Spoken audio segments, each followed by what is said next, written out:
The crew of USS Cyclops hated Captain George W. Worley. He was gruff, eccentric, old-fashioned, mean, and prone to violence. He was said to get so drunk that he could barely walk, let alone steer the ship. On one particularly turbulent night, he chased a crew member around with a pistol. The situation was so dire that a group of crew members lodged a formal complaint. The United States Navy ultimately defended Captain Worley, and he remained in command.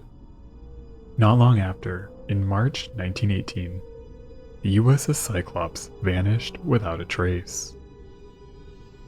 The fate of the 20,000-ton collier and the 309 souls on board remains one of the greatest nautical mysteries of all time.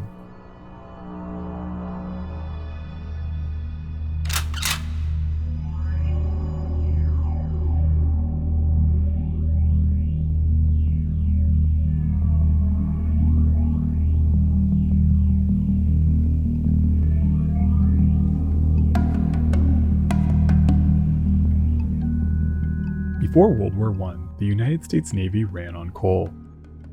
The graduation from sail to steam created a significantly more capable and reliable Navy. Ships could travel significantly faster, virtually all over the globe, while offering significantly more firepower. As the Navy grew, especially after the Spanish-American War in 1898, the US looked to cement its status as a global superpower. To show off this new naval might, President Theodore Roosevelt sent a fleet of 16 battleships and their various support ships on a tour around the world. Dubbed the Great White Fleet for its gleaming white paint scheme, the elaborate circumnavigation left on December 16, 1907, and was completed on February 22, 1909. While the stunt succeeded in establishing the United States as a global naval force, it also exposed a glaring weakness. The fleet relied on coal. Recoaling at far-flung foreign ports proved a logistical nightmare. If the US Navy wanted to be a legitimate force all over the world, it would have to establish reliable coaling stations and a fleet of auxiliary ships designed specifically for supplying coal. In the years leading up to World War I, the United States Navy commissioned a dozen of these new ships. On May 13, 1908, Congress authorized the construction of 2 new fleet colliers, each capable of carrying at least 12,500 tons of coal, at a service speed of 14 knots. $1.5 million was appropriated for the project, and one of the 2 new ships had to be built on the West Coast. The Mare Island Naval Shipyard near San Francisco was selected to build the first ship, but its bids came in from various East Coast shipyards for the second. Planners were surprised when costs were estimated to be nearly half what had been allocated, due to a slight lull in shipbuilding at the time. The Navy seized on the deal offered by William Cramp & Sons in Philadelphia and ordered USS Cyclops for just $900,000. Her sister ship USS Jupiter was delayed while the Navy tried to negotiate a lower price from Mare Island. And since prices at the East Coast shipyards were so low, 2 additional ships of the class were ordered from the Newport News Shipbuilding and Dry Dock Company in Norfolk, Virginia, USS Proteus and USS Nereus. USS Cyclops was laid down first on June 2, 1909. Her hull was launched on May 7, 1910. She measured 542 feet or 165 meters in length with a beam of 65 feet or 20 meters, and came in at 19,360 long tons. She was equipped with 5 large holds with 2 hatches each, designed to carry coal. A large additional hold just behind her bridge, subdivided into 4 smaller holds, was designed to carry fuel oil or other specialty types of coal. 4 other small holds in her forecastle were designed to carry oil. Each hatch had a pair of booms overhead with a cableway for a clamshell bucket with a capacity of 1.2 tons. These were used to transfer coal from Cyclops to the ships that she was resupplying. Each scoop could transfer 100 to 180 tons per hour, making up to 3 passes every minute. Her cargo capacity was 11,600 tons of coal and 1,275 tons of oil. This was nearly double the capacity of existing colliers at the time. She was powered by 2 triple expansion steam engines that drove twin propellers to achieve a speed of up to 15 knots.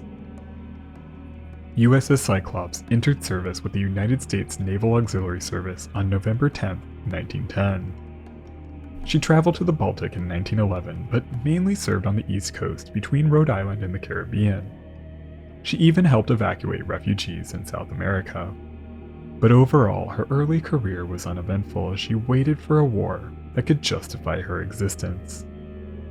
With war soon raging in Europe, it was clear that the call was coming soon.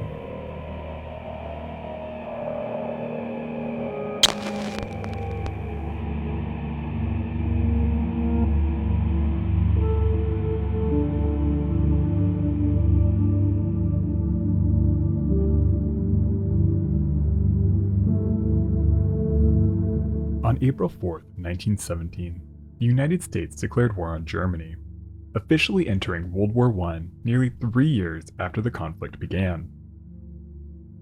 USS Cyclops was sent to the Norfolk Navy Yard, where she received 4 50 caliber deck guns as part of a minor wartime refit. She was officially commissioned by the Navy on May 1st. Since her officers and crew were part of the Naval Reserve Forces, most retained their original positions. Her first mission sent her to Saint-Nazaire, France to deliver medical staff and supplies from Johns Hopkins Hospital. She also traveled to Nova Scotia, but for the most part she remained on the east coast of the United States. On January 9, 1918, she was assigned to the Naval Overseas Transportation Service and was sent to Brazil to help resupply ships operating in the South Atlantic as she settled into the wartime role that she was built for. She carried 9,960 tons of coal from Norfolk, Virginia, and arrived in Rio de Janeiro on January 28.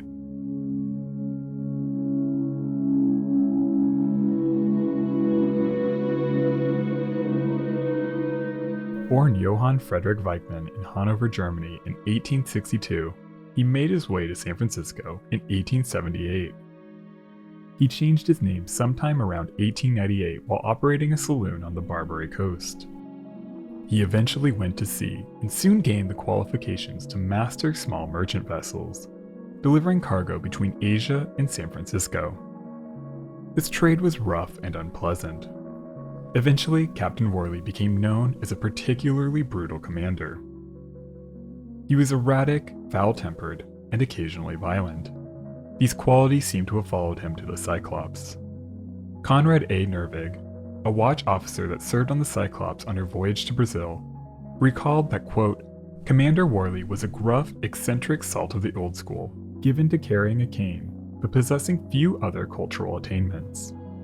He was a very indifferent seaman, and a poor, overly cautious navigator.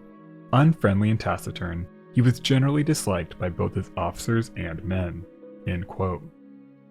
As the Cyclops sailed south during his first night at sea, Nervig was mystified at the horrifying sounds of the giant ship as she heaved through the heavy seas.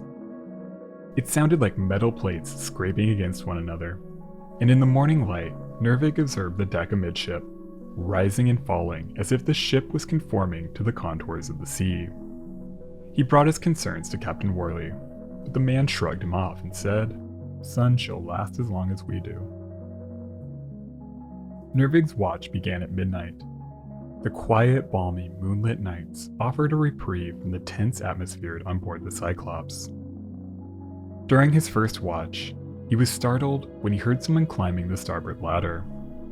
He was shocked to see Captain Worley, carrying a cane and wearing only long woolen underwear and a derby hat.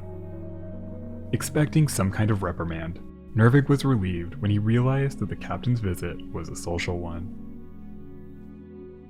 For around 2 hours, they leaned against the forward bridge rail as Captain Worley told Nervig stories from his many years at sea. His tales were fascinating and often funny. Nervig was never quite sure if Captain Worley liked him or if he was just an insomniac looking for someone to talk to. Nevertheless, the visits became a nightly routine that Nervig really enjoyed. When they arrived in Rio, Nervig received orders transferring him to USS Glacier, a significantly more pleasant assignment. Captain Worley attempted to block the transfer, apparently unwilling to let go of the one man on board who didn't hate him. But fortunately for Conrad A. Nervig, his attempt was unsuccessful, and he left the ill-fated ship.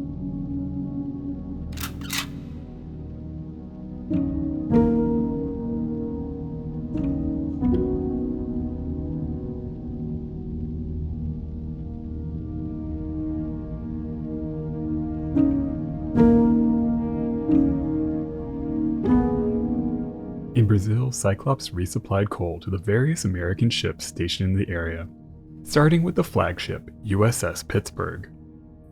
When this work was finished, she returned to the docks and began preparing for a special new cargo: manganese ore.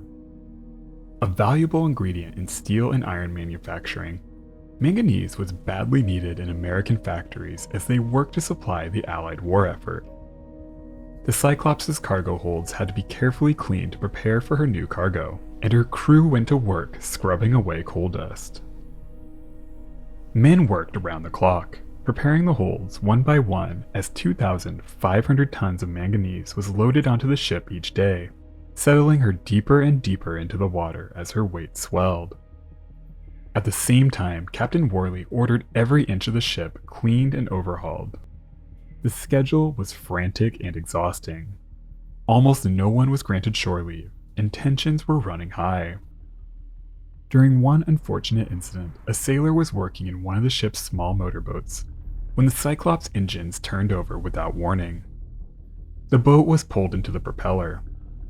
The sailor was violently knocked overboard and quickly drowned. Many felt that the accident was caused by the chaos and disorder created by Captain Worley. On February 22, 1918, the Cyclops left Bahia, Brazil, bound for Baltimore, Maryland. She would carry 50 sailors that had been relieved from USS Pittsburgh and were now being transported back to the States, as well as 5 prisoners from the same ship that had been court-martialed for murdering a fellow sailor.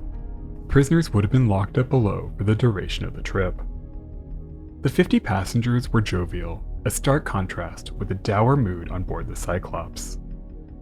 Before leaving, Captain Worley reported that the ship's starboard engine had a cracked cylinder and would not be operable until it could be repaired in the United States.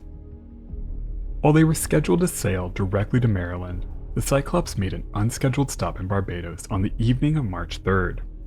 The visit was a strange one. Only a couple of officers and Captain Worley went ashore. He only briefly interacted with British officials and spent his time on the island purchasing supplies including food and coal. No one else left the ship as the supplies were hastily loaded. The captain was eager to keep on schedule, and the collier pulled away from Barbados on the morning of March 4th, less than 24 hours after she arrived. USS Cyclops quickly resumed her voyage. Not long after she departed, a wireless message was sent to the Navy reporting that she had left Barbados and was sailing at a speed of around 10 knots. They expected to arrive in Baltimore on March 13th. The transmission ended by saying that all was well. That was the last message ever heard from the souls on board USS Cyclops.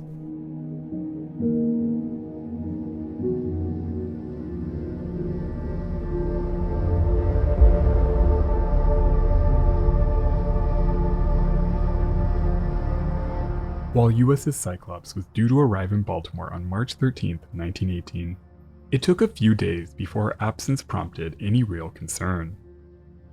On the 18th, the Navy began to wonder about her whereabouts. A wireless message was sent asking the Cyclops to report on their probable date of arrival. But the message received no reply. On March 22nd, naval operations began contacting key naval districts in the area, asking them to help contact the missing vessel. These efforts continued for days without any success. Finally, on March 24th, Squadron 1 Patrol Force was ordered to deploy all available vessels to search for any trace of the missing ship. USS Vixen and USS Albatross searched the Bahamas.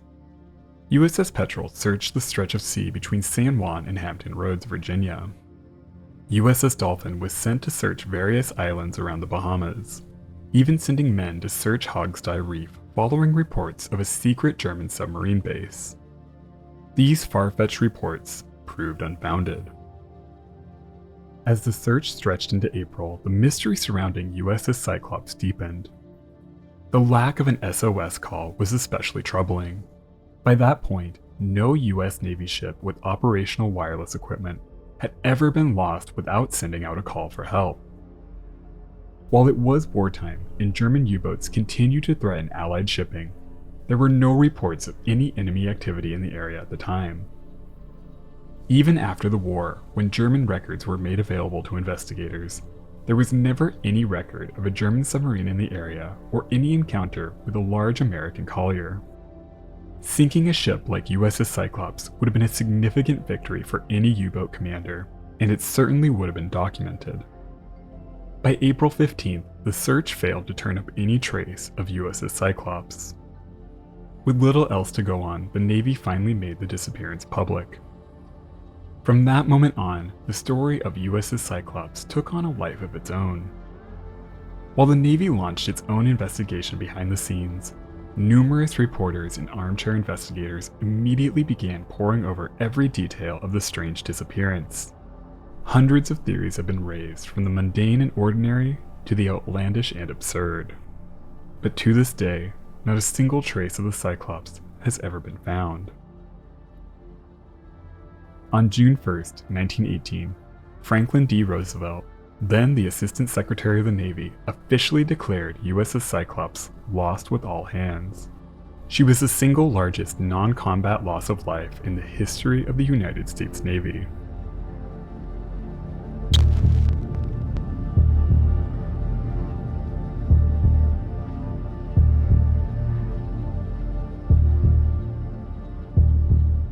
The turbulent behavior of Captain George W. Worley and his German heritage became a central focus for investigators. It's clear that his leadership failed to inspire confidence, and many of his actions were disqualifying. Some theorized that he might have been a double agent who seized an opportunity to turn his valuable ship over to the German enemy. His unexpected stop in Barbados could be seen as support for this theory. Captain Worley took on additional food and coal, but his ship had more than enough of both to easily make it to their destination in Baltimore. Officials in Barbados claimed that Captain Worley gave two excuses. One was that their voyage had taken longer due to a navigation error, causing them to use more coal than expected. The second was that the coal on board was poor quality, and the captain wanted a better mix to improve his ship's performance. Was Captain Worley planning to sail his ship somewhere else? The Cyclops never made an appearance in any German port. The bulky ship with its strange overhead booms was not exactly subtle. Even when she briefly docked in Barbados, she was noticed by locals who made note of her size and unique appearance. Furthermore, there are no German records whatsoever that make any mention of any ship similar to the Cyclops. Even if she was secretly handed over to the Germans, there would almost certainly be some kind of record of the transfer, but none exist. Mutiny has also been suggested. It's clear that much of the crew resented or even downright hated Worley. But if some kind of mutiny broke out on board, how did that cause the ship to vanish without a trace? In the history of the United States Navy, there has never been a successful mutiny. The only incident that ever even came close was a plot on board USS Somers in November 1842, and even that attempt was thwarted. There are other explanations that seem infinitely more likely. There was concern even at the time that the ship was overloaded. Manganese ore is not an inherently dangerous cargo, but it's significantly heavier and denser than coal. It also has a greater tendency to shift, especially in heavy seas. If it gets wet, it can become a slurry prone to sudden shifts. Captain Worley was concerned about this, but the Cyclops and her cargo were inspected before leaving Rio, and she was found to have been loaded properly. But the crew might not have been completely familiar with how their cargo would behave while at sea. Weather might have also been a factor. Rumors allege that the Cyclops was spotted by a molasses tanker called the Amalco off the coast of Virginia on March 9th. The next day, a violent storm swept through the Virginia Capes. But this sighting would have put the Cyclops nearly 3 days ahead of schedule. Amalco's captain also later denied the sighting. USS Cyclops was operating with only one of her two engines, and various eyewitness accounts allege that the ship was in poor shape. Combined with an unfamiliar cargo, potential rough weather, and tensions between crew and captain, one can start imagining what likely doomed the Cyclops. But two events that would occur during the next World War could possibly help explain what happened to the Cyclops.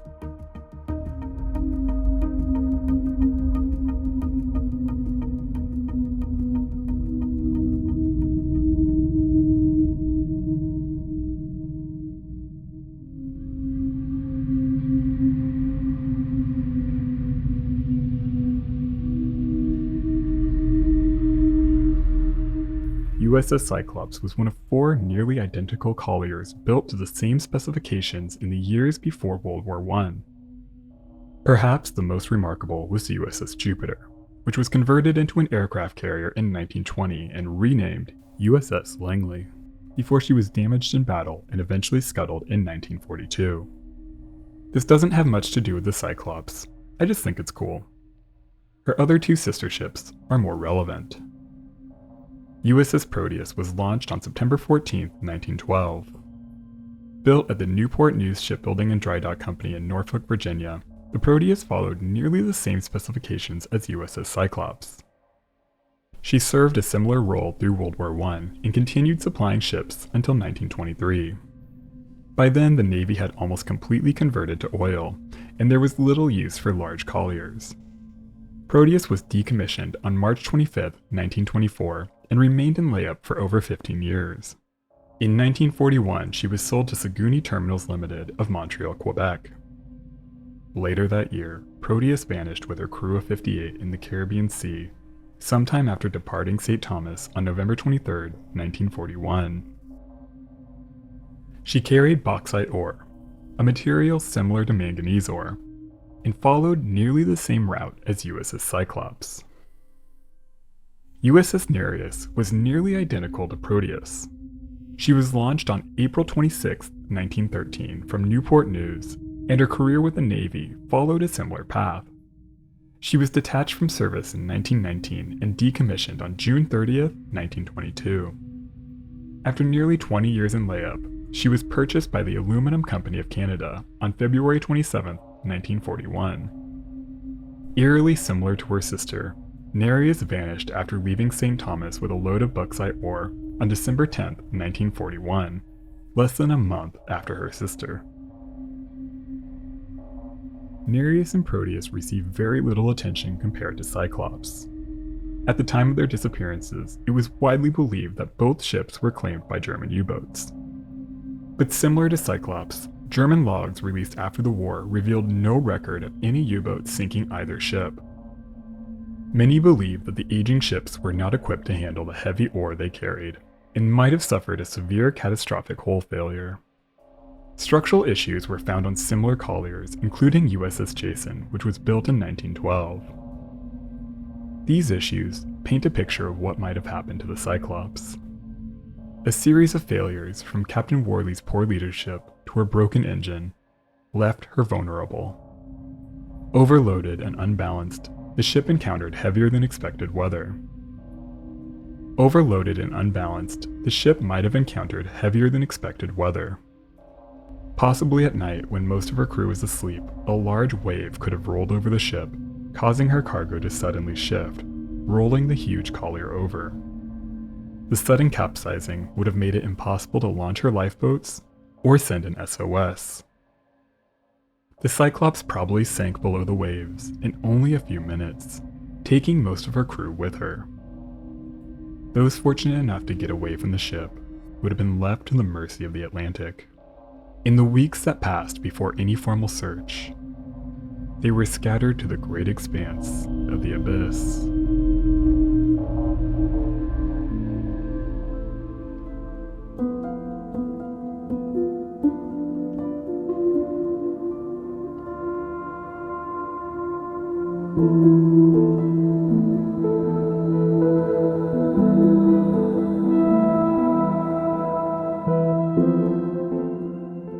USS Cyclops is probably one of the most famous disappearances attributed to the Bermuda Triangle. and there are some truly wild theories of what might have happened to her. But these fantasies and legends overshadowed the 309 souls lost when the Cyclops went down. If Captain Worley got his way, Conrad A. Nervig would have been on that fatal voyage. Instead, he finished his time with the Navy and went on to a career in Hollywood editing movies. He worked on 81 films and won 2 Academy Awards, including the first Oscar ever awarded for film editing for his work on a film called The Eskimo in 1933. He lived into his 90s, passing away in 1980. Thinking about his life and career, a life that wouldn't have happened if things had been slightly different, it's hard not to think about the lives that ended on the Cyclops. Stories like the Cyclops focus on the fantastic and the mysterious, the intrigue and the sensational. But to me, it's a story of the 309 people whose story was never finished. Most of them were young. Many were simply getting a ride home. They never got a chance to live out their lives. But somewhere out there, they're waiting for their final chapter to be written.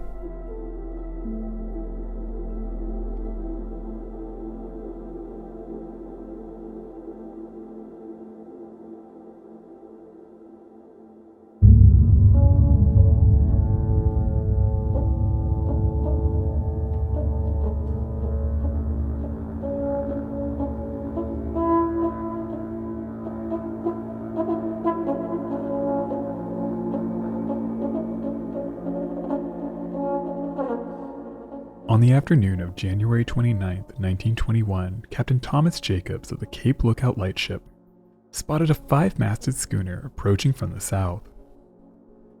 For days, the lightship was battered with wind, rain, and fog, but now the weather was finally clearing, and the magnificent schooner was a welcome sight. Impressed by her beauty, the lightship's engineer, James Steele, took a photo as she drew closer. As the schooner sailed past at around 4 knots, a red-headed man called out from the ship using a megaphone. He said that they had lost both anchors in a gale off the Frying Pan Shoals and asked if the lightship could convey word to their owners. The man didn't look or act like a captain or an officer. Several men were milling around her quarterdeck, a space that was usually reserved for officers. All of it seemed very strange. Almost as soon as the schooner disappeared on the horizon, a steamer approached from the south. Captain Jacobs quickly raised the letters RQK to signal that they had an important message, but the steamer didn't slow down. The lightship let out 4 blasts from its steam whistle, another widely honored signal to establish contact. But immediately following the signal, the steamer changed course. At the same time, the men on board hastily covered the ship's nameplates with canvas and quickly steamed away. The schooner Captain Jacobs and his crew saw that day was the ill-fated Carroll A. Deering, a 5-masted schooner that would be discovered only a few days later on the Diamond Shoals completely abandoned, one of the most infamous ghost ships of all time. The mystery of what happened to her crew remains unsolved to this day. But a less-known aspect of the story is the identity of the strange steamer seen following the Deering. Some believe that the mystery ship was the ill-fated SS Hewitt, a 5,300-ton cargo ship that vanished from the same area at around the same time. Sometimes linked to the fabled Bermuda Triangle, the fate of the Hewitt and her 42 crew members is a mystery all but forgotten to the chaos of time.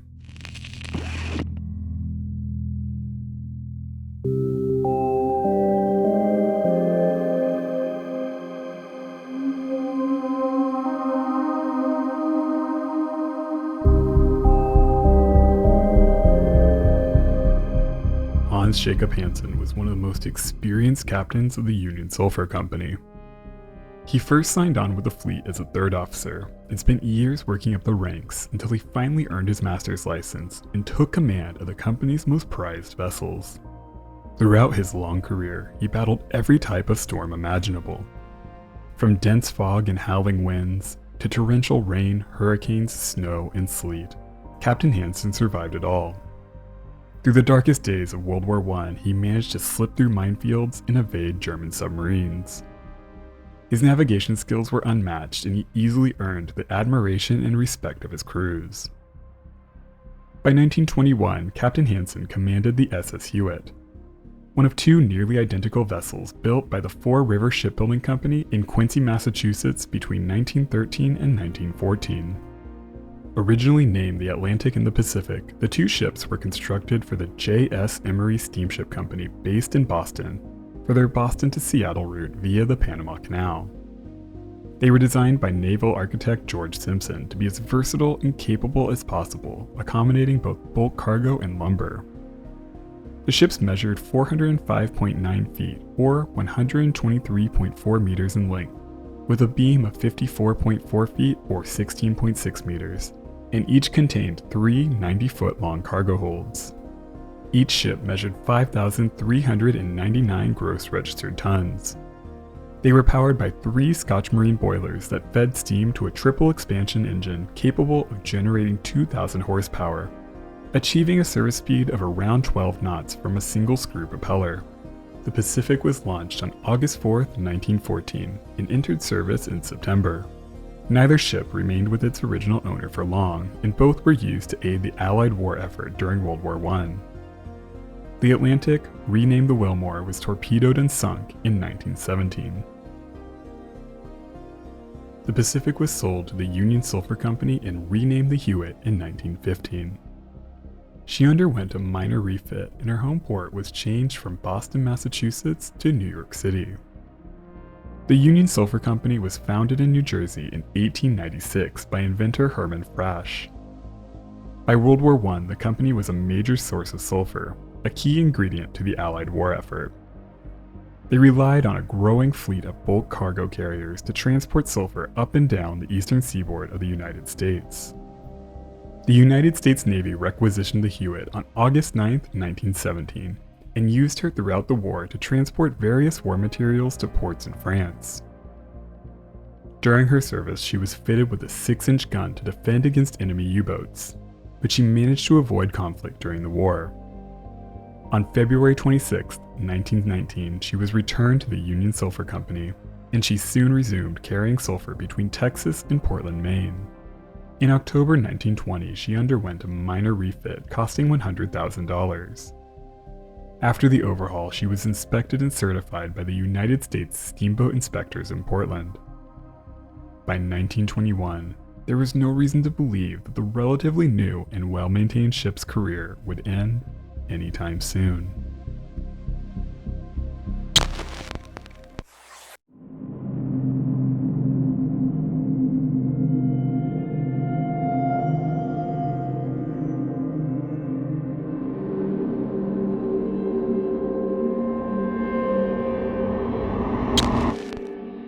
In late January 1921, the Hewitt took on a full load of around 8,000 tons of crude sulfur at the Union Sulphur Company's loading plant in Sabine Pass in Port Arthur, Texas. While she wasn't anything too impressive, the Hewitt was one of the largest bulk carriers built and operating in the United States at the time. She wasn't an old ship, but by this point in her career, this was a very familiar voyage for the vessel and her crew. She was scheduled to cross the Gulf of Mexico, round Florida, and then head north to drop off her cargo in Boston, Massachusetts, and Portland, Maine. Captain Hansen had been with the ship since the war, as had much of her crew. When they left Sabine on the afternoon of January 20th, 1921, there was no reason to believe that this voyage would be anything out of the ordinary. The Hewitt was equipped with a modern 2-kilowatt wireless set capable of transmitting messages to a radius of 300 miles. The equipment was housed in a wireless cabin in the ship's main superstructure. It was powered by the ship's main generator and supplemented with a storage battery capable of powering the equipment for hours if the ship's main power ever cut out. As mandated by the company, Captain Hansen sent daily wireless messages reporting the Hewitt's position. These updates were also used to report any issues with the ship, unusual weather, or anything else that might delay the ship's scheduled arrival in Boston on January 29th. Starting on January 21st, Captain Hansen diligently sent out these daily updates, reporting nothing out of the ordinary. In the coming days, the Hewitt crossed the Gulf of Mexico as planned. She then rounded the tip of Florida and headed north. On January 24th, Captain Hansen reported that they were 70 miles south of Jupiter, Florida. One day later, on January 25th, he reported that they were 222 miles north of Jupiter, indicating that they had traveled 292 nautical miles in 24 hours at a speed of around 12.16 knots, which was the Hewitt's typical cruising speed. No issues were reported, but the Hewitt was never heard from again. On the 26th, when Captain Hansen missed his daily update, Union Sulphur Company officials assumed that the ship's wireless equipment had failed. It wasn't until the ship failed to arrive as scheduled in Boston on the 29th that any alarm was raised. The company alerted the Coast Guard, and ships in the area were asked to search for the missing ship. Vessels in the Union Sulphur fleet sailed in zigzags over the area of the Hewitt's last reported position, but no trace of the ship or her 42 crew members was ever found. Then, only a few days later, a strange discovery on the Diamond Shoals stole attention away from the missing freighter.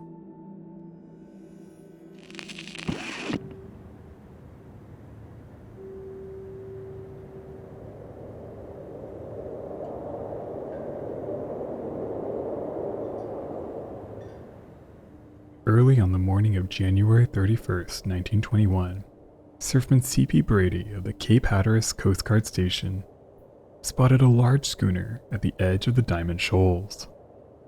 The five-masted schooner was the Carroll A. Deering. They called out to signal those on board, but strangely received no reply.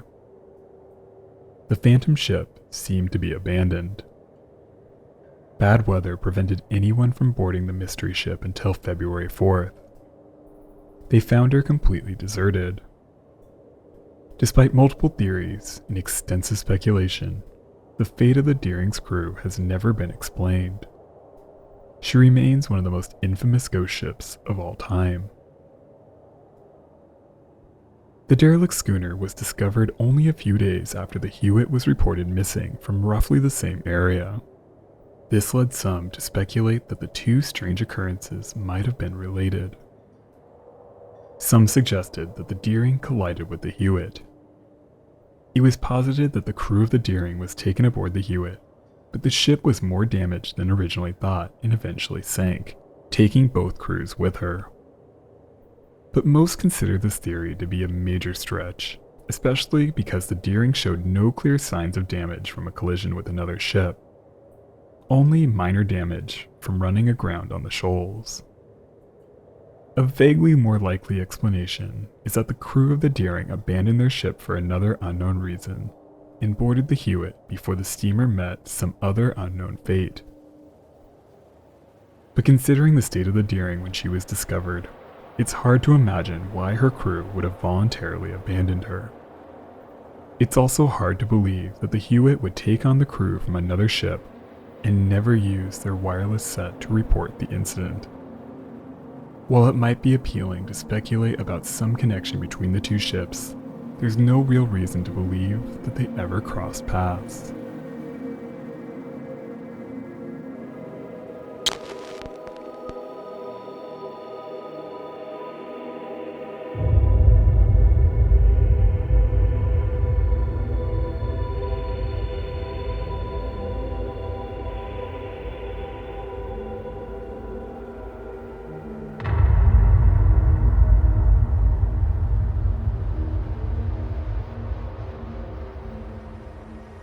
There was one man who survived the Hewitt.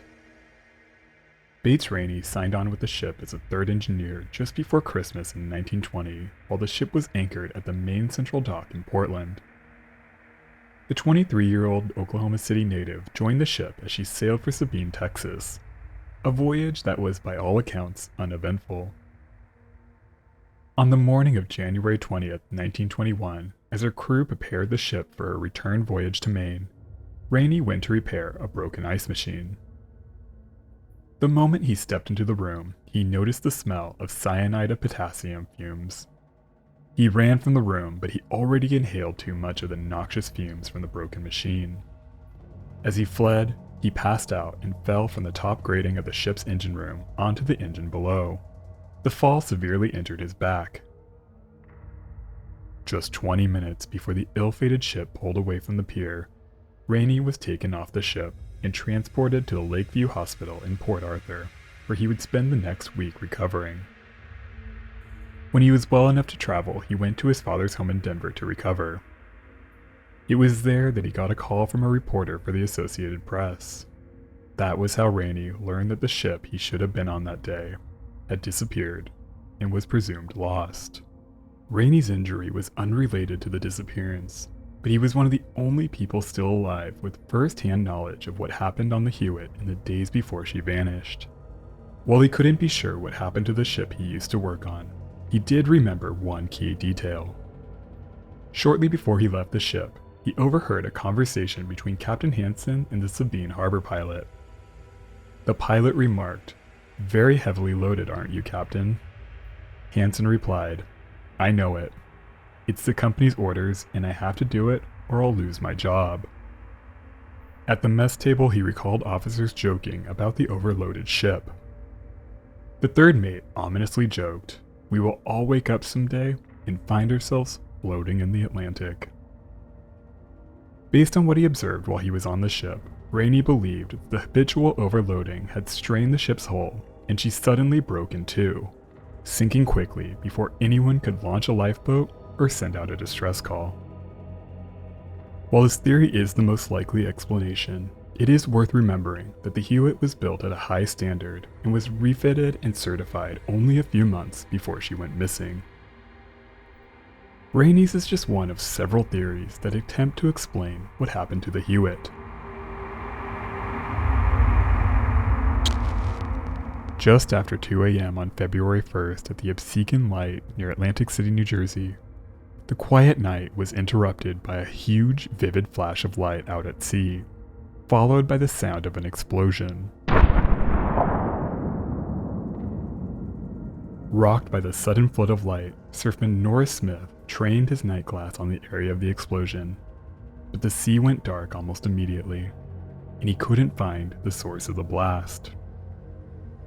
20 miles to the north, a surfman at the Little Beach station witnessed the same explosion, as did the inlet patrol.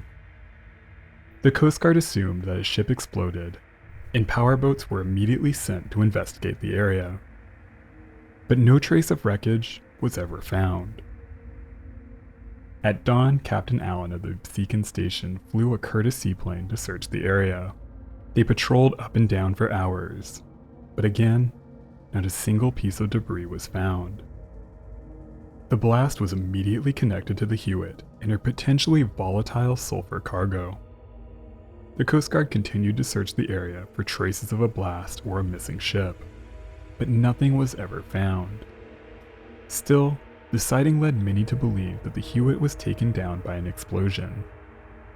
But the unexplained blast was seen almost a full week after the Hewitt stopped sending wireless messages, and if she maintained her intended schedule, she would have passed by the coast of New Jersey days before February 1st.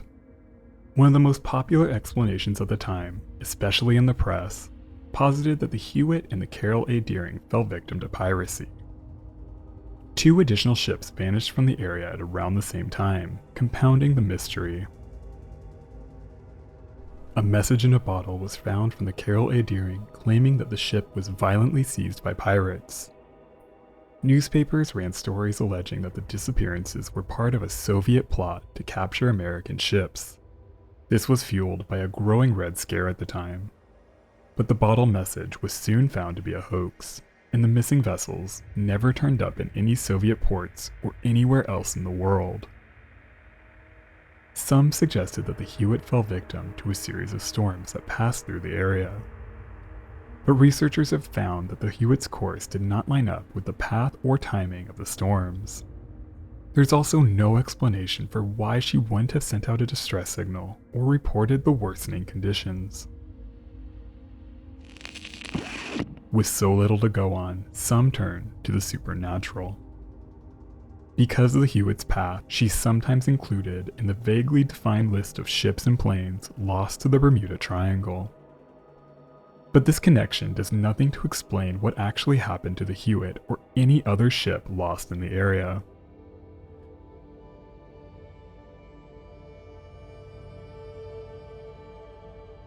Going to sea involves some degree of risk. While modern ships, even those built 100 years ago, were strong, reliable, and equipped with multiple safety features, accidents still happen. You don't need a supernatural explanation for the mundane failures of modern technology. When you go to sea, your ship is your entire world. We constantly underestimate the vastness of the world's oceans, and without modern technology, it's all too easy to fall into the abyss. The 42 men on the Hewitt were simply doing their jobs. They didn't anticipate that their world would fail them, dropping them into the chaotic and unforgiving sea, with no surviving narrative to comfort those on shore, into believing that their fate could have been reasoned with.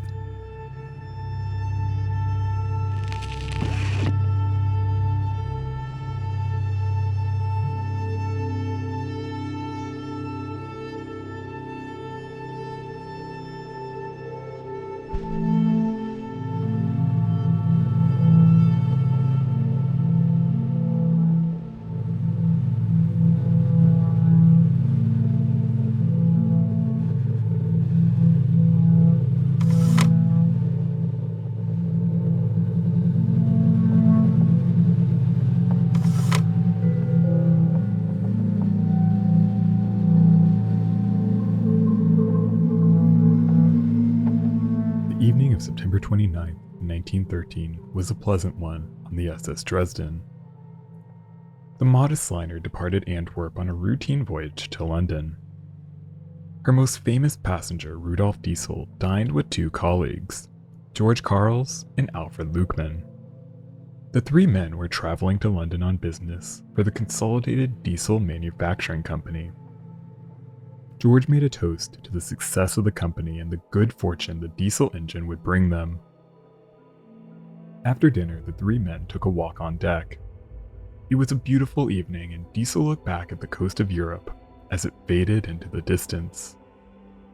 The three men enjoyed the evening until around 10 p.m., when they retired to their cabins for the night.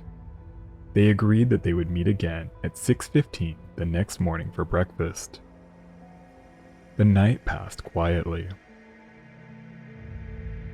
The next morning, George and Alfred met as planned in the dining saloon and waited for their friend. But Rudolf never joined them. Finally, George went down to Rudolf's cabin, thinking that perhaps he might have overslept. He knocked on the door. When no one answered, he let himself in, only to find an empty cabin. Rudolf's bunk had not been slept in. Some of his personal effects had been laid out, including a clean, unused nightshirt. But for the most part, his luggage remained untouched. Rudolf Diesel, the inventor of the diesel engine, had vanished without a trace. George Carroll immediately went to the bridge and reported the disappearance to Captain H. Hubert. The captain ordered the Dresden stopped and a thorough search was carried out, but the missing man was nowhere to be found. The two seamen assigned watch the previous night were interviewed, but neither noticed anything out of the ordinary. Early that morning, a coat and a hat were found neatly folded beneath the railing on the promenade deck at the stern of the ship. Carroll's confirmed that the coat and hat belonged to Rudolf Diesel. With that grim discovery, the Dresden continued on to Parkeston Quay in Harwich, arriving only 1 hour behind schedule on September 30th. The missing man was reported to British authorities and conveyed to the German vice-consul in Harwich. The Germans took the disappearance very seriously, as Diesel's work was vital to the German Imperial Navy, and investigators were sent to search the Dresden and interview those involved, but these efforts failed to turn up any new information. Diesel's cabin provided very few clues. His steel-cased pocket watch lay on the side table, and his keys still hung from the lock in his suitcase. Other personal effects were missing, including an enameled pillbox, his eyeglasses, a coin purse, and his penknife. His notebook lay on the desk, open to a page with nothing but the date he vanished, September 29, 1913, written in pencil with a simple cross below it. The Dresden was a simple British passenger ship built for the Great Eastern Railway. She was constructed at the Earl Shipbuilding Company in Hull, East Riding of Yorkshire, England. Launched on November 17, 1896, the 1,830-ton liner provided regular service on the North Sea between Harwich and the Hook of Holland. Only 2 years after Diesel's mysterious disappearance, the Dresden was pressed into service shortly after the outbreak of World War I for the Royal Navy and converted into an armed boarding steamer. On January 21, 1918, she was torpedoed in the Aegean Sea by the German U-boat SM UC-22, a submarine powered by diesel engines. 221 lives were lost. Only 16 men survived. Not long before Rudolf Diesel vanished, he gave his wife Martha a leather overnight bag and told her not to open it until the following week. When she searched the bag, she found it stuffed with 20,000 German marks, equivalent to roughly 150,000 US dollars in today's currency. The bag also contained several bank statements, indicating that Diesel was virtually penniless at the time of his disappearance.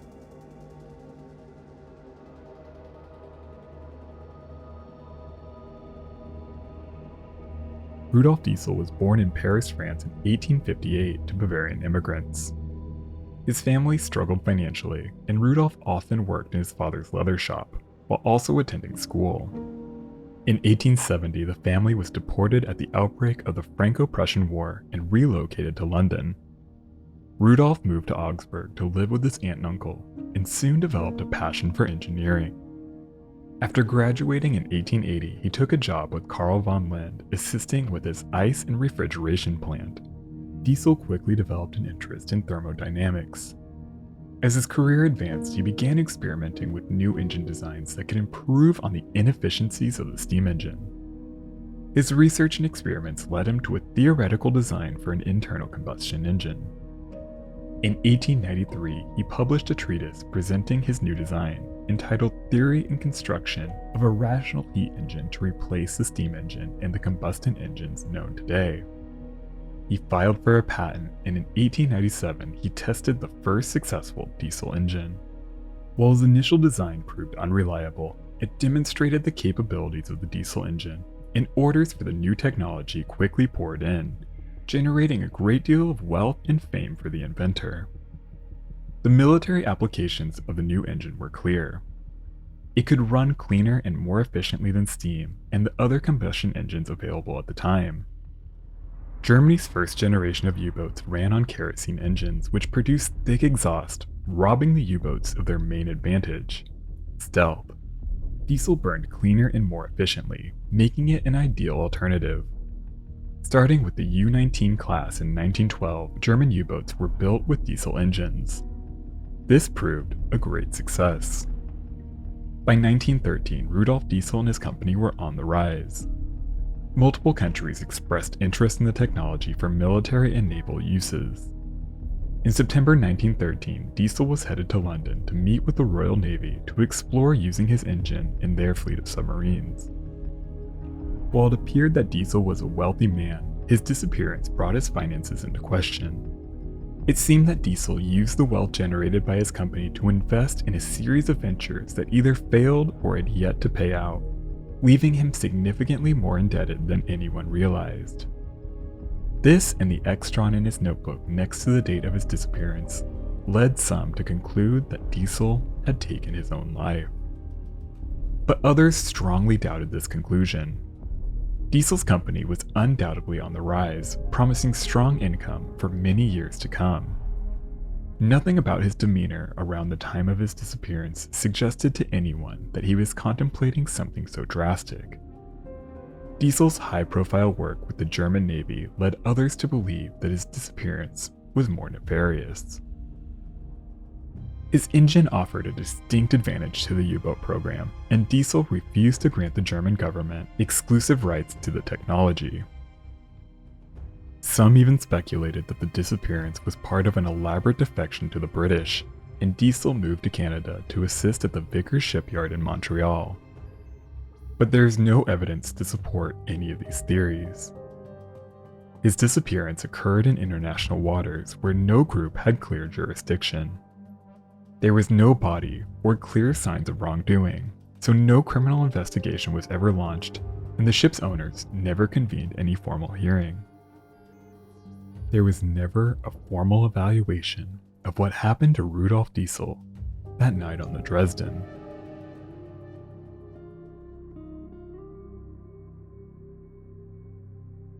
But then on Saturday, October 11th, almost 2 weeks after Diesel's disappearance, a Dutch pilot boat called the Kortsen spotted a body floating in the eastern Scheldt. A small oarboat was launched to collect the body. It was a rainy day with high winds, choppy seas, and low visibility. The badly decomposed body was retrieved, but as the weather continued to deteriorate, the personal effects, including a pill case, wallet, ID card, pocket knife, and an eyeglass case, were retrieved, and the body was returned to the water, never to be seen again. On October 13th, the items retrieved from the body were shown to Diesel's son Eugene Diesel. He confirmed that the personal effects belonged to his father. But the discovery did little to explain what happened to Rudolf Diesel. His life's work now powers much of the world we know today. Whether he jumped from the Dresden or fell victim to something more nefarious will probably always remain a mystery.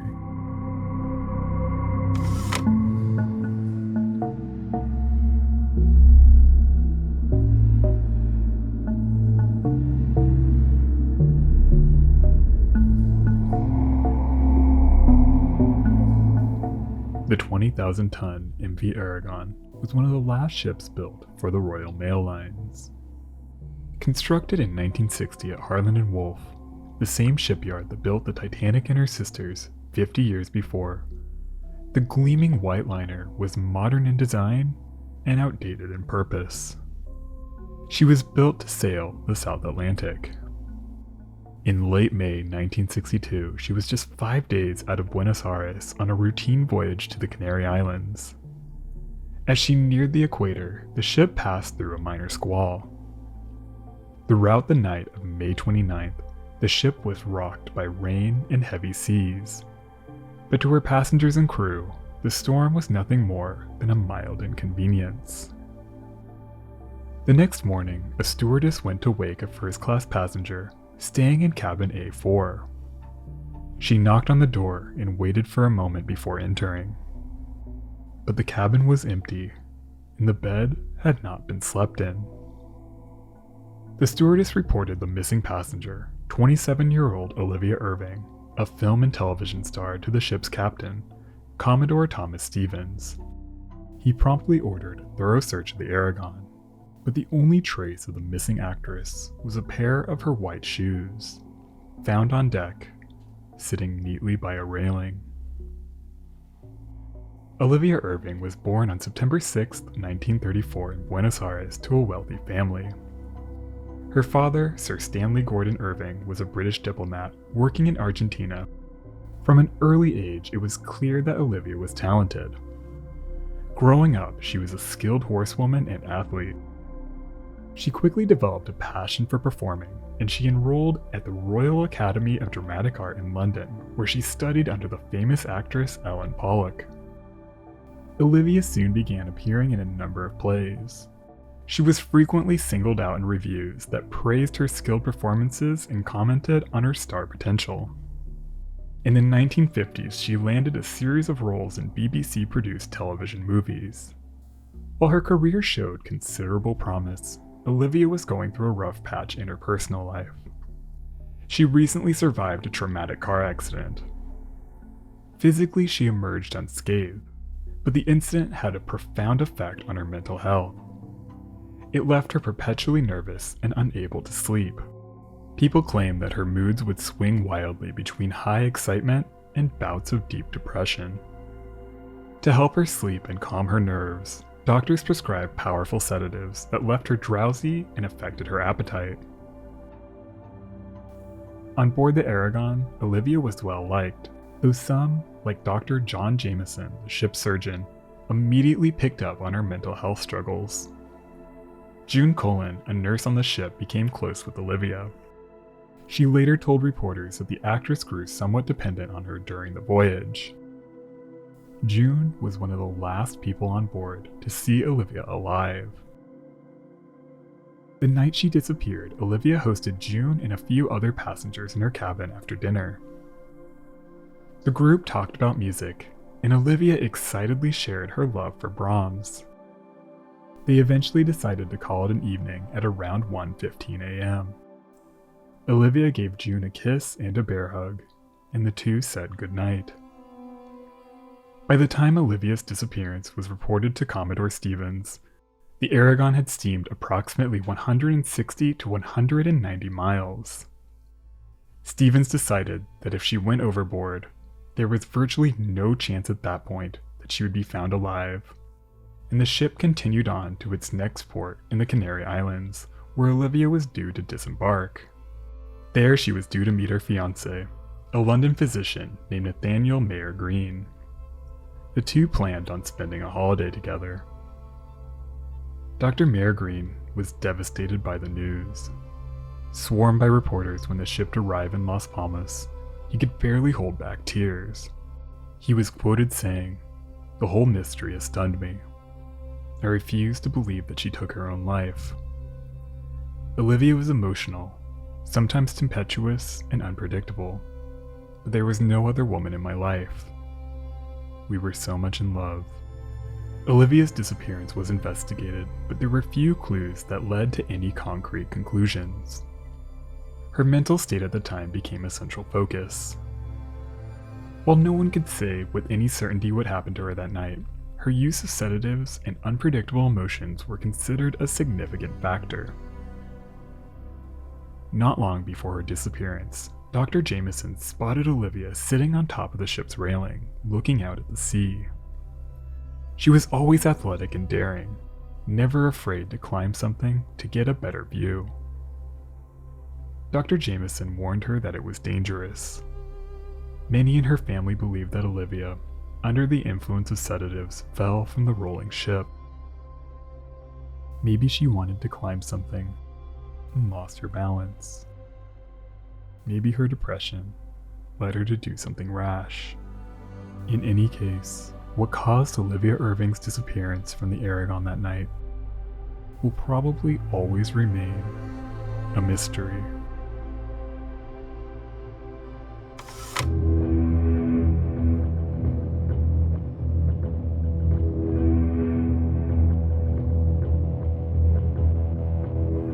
On July 24, 1958, the passenger liner SS President Cleveland of the American President Line arrived in San Francisco with alarming news.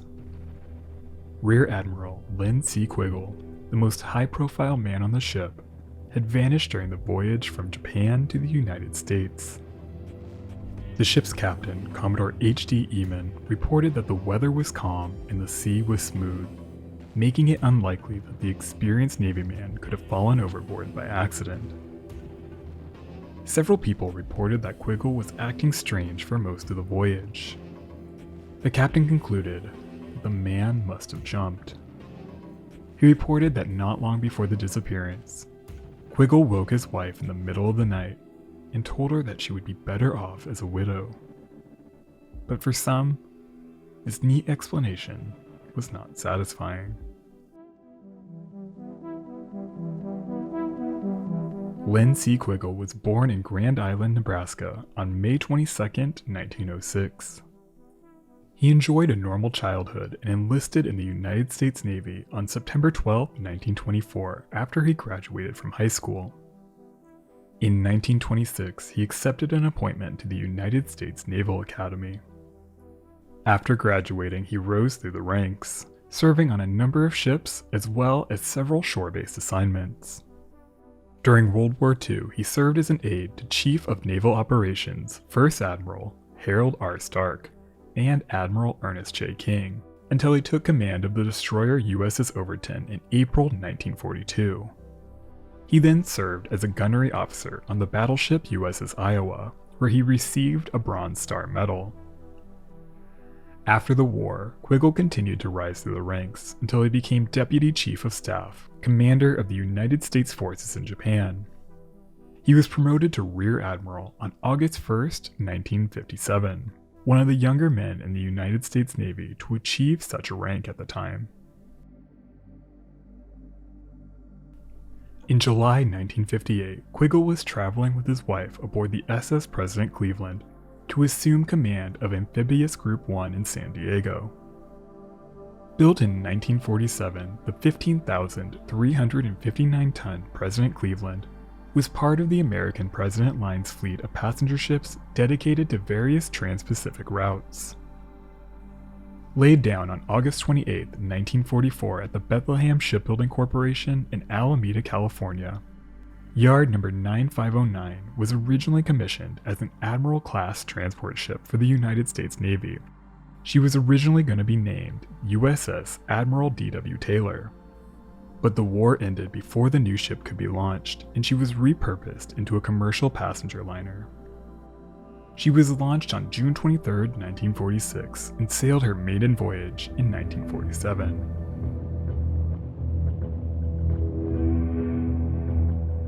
When Quiggle's wife Anne last saw her husband, she wasn't concerned. She reported that he had been nervous and upset for much of the voyage. Around 2 hours later, she finally decided to go on deck to look for him, but he was nowhere to be found. She reported the missing admiral to Commodore Eamon, and a search was carried out on board, but no one could find any trace of the man. Eamon considered turning back, but he decided that it had been too long since the man had gone missing, and with the speed and distance traveled, there was no hope that he would be found alive in the water. The President Cleveland would carry on to San Francisco. The Commodore questioned crew members who were on duty that night. One porter reported seeing the Admiral enter and exit his cabin 4 or 5 times in the half hour before he disappeared. He claimed that Quiggle seemed restless and upset. Another passenger, Daniel J. Harkins, a Naval Reserve commander, spent some time with the Admiral during the voyage. He described him as, quote, very tired and under a lot of pressure. It now appears he was on the verge of a nervous breakdown. He was worried about his health. We discussed his new responsibility, and he was anxious to measure up to it, end quote. Soon after the disappearance was reported, Anne Quiggle and the Admiral's brother issued a statement to the press disputing what was reported about Lynn C. Quiggle's final moments. His wife disputed ever saying that her husband told her that she would be better off a widow, and claimed that while he had been under a lot of pressure at the time, the reports of his mental state during the voyage were greatly exaggerated. The family was not convinced that Quiggle took his own life. After the disappearance, the 12th Naval District launched an investigation, but they failed to reach any definitive conclusion. Lynn Quiggle was only the second of 2 United States admirals ever lost at sea. Someone can seem totally fine while falling apart on the inside, and someone who seems to be struggling can pull it all together. We can never really be sure what's going on in a person's mind. What happened that night on the President Cleveland, in the mind of that man, will never be known for sure.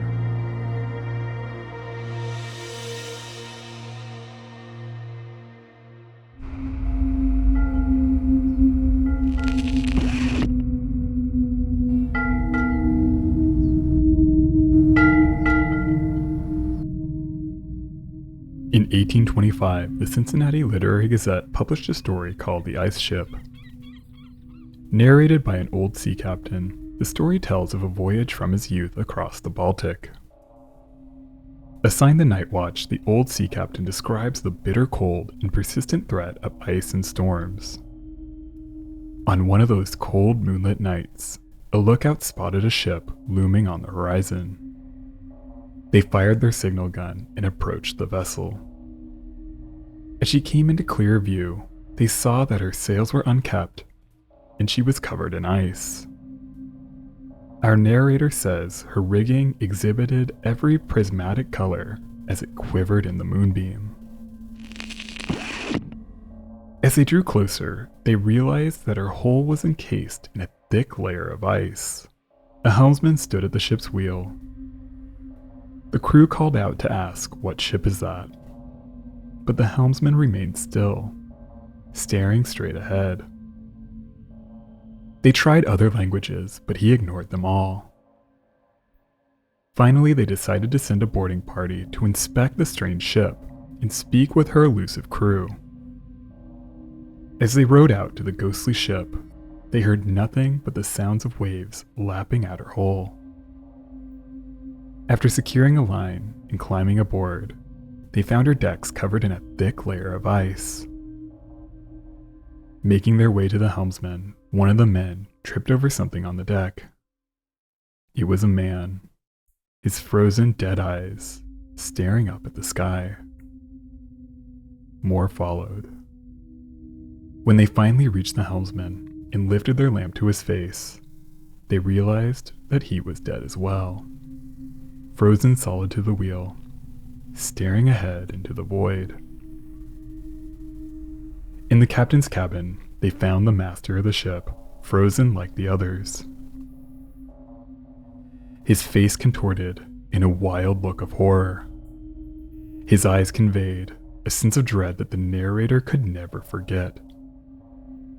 Overtaken by the terror, the boarding party fled the phantom ship as fast as they could. As soon as they returned to the safety of their own ship, the winds changed, and the ice ship vanished into the darkness. It's a tale that has been told and retold. In some versions, the boarding party finds the captain's log and learns that the ship was searching for the Northwest Passage. In others, the nameless ship is called the Gloriana. More commonly, the phantom ship is called the Octavius. It's one of the most popular ghost ship stories out there, and you'll find it listed all over the internet. But as far as any researcher can tell, it's just a story. A creepy tale that appeared in a literary magazine almost 200 years ago. While the story of the Octavius is one of fiction, it conjures the very real unease evoked by a ship left to drift the vast and unknowable sea. An uncanny reminder of our own impending fate.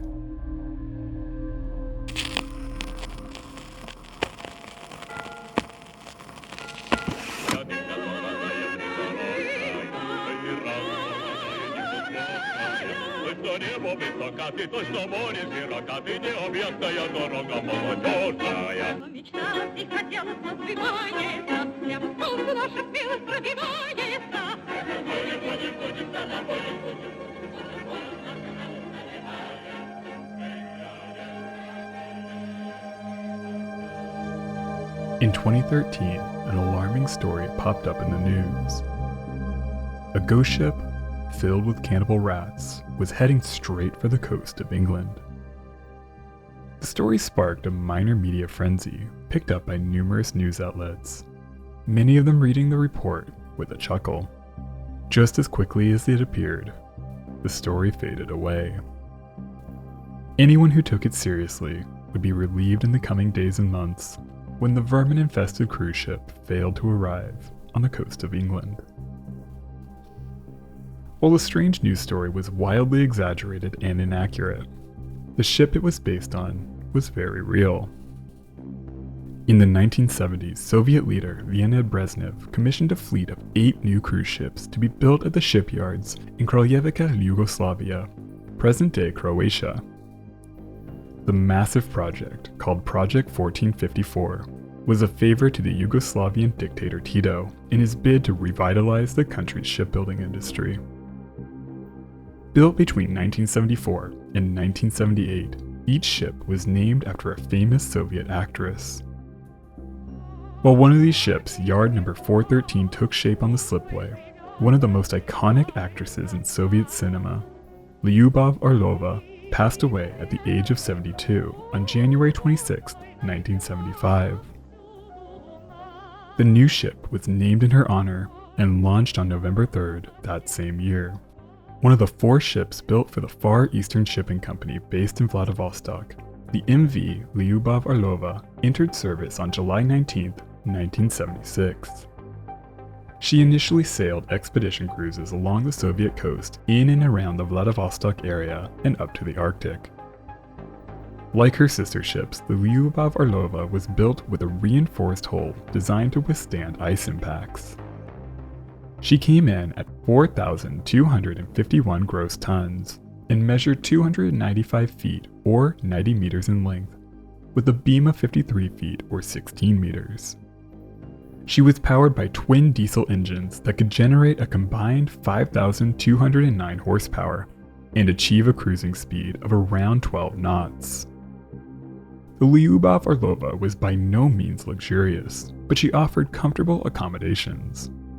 She was equipped with 59 all-outside cabins, each equipped with a private bathroom. She could carry 110 passengers with a crew of 70. She boasted a large observation deck, a 100-seat dining room, 2 cafes, one with a 40-seat bar, and the other with 60 seats that could double as a cinema or a lecture hall, as well as a large music room with a dance floor and a bandstand. In 1978, the ship was chartered and sent to Canada to shoot the movie Bear Island, starring Donald Sutherland and Vanessa Redgrave.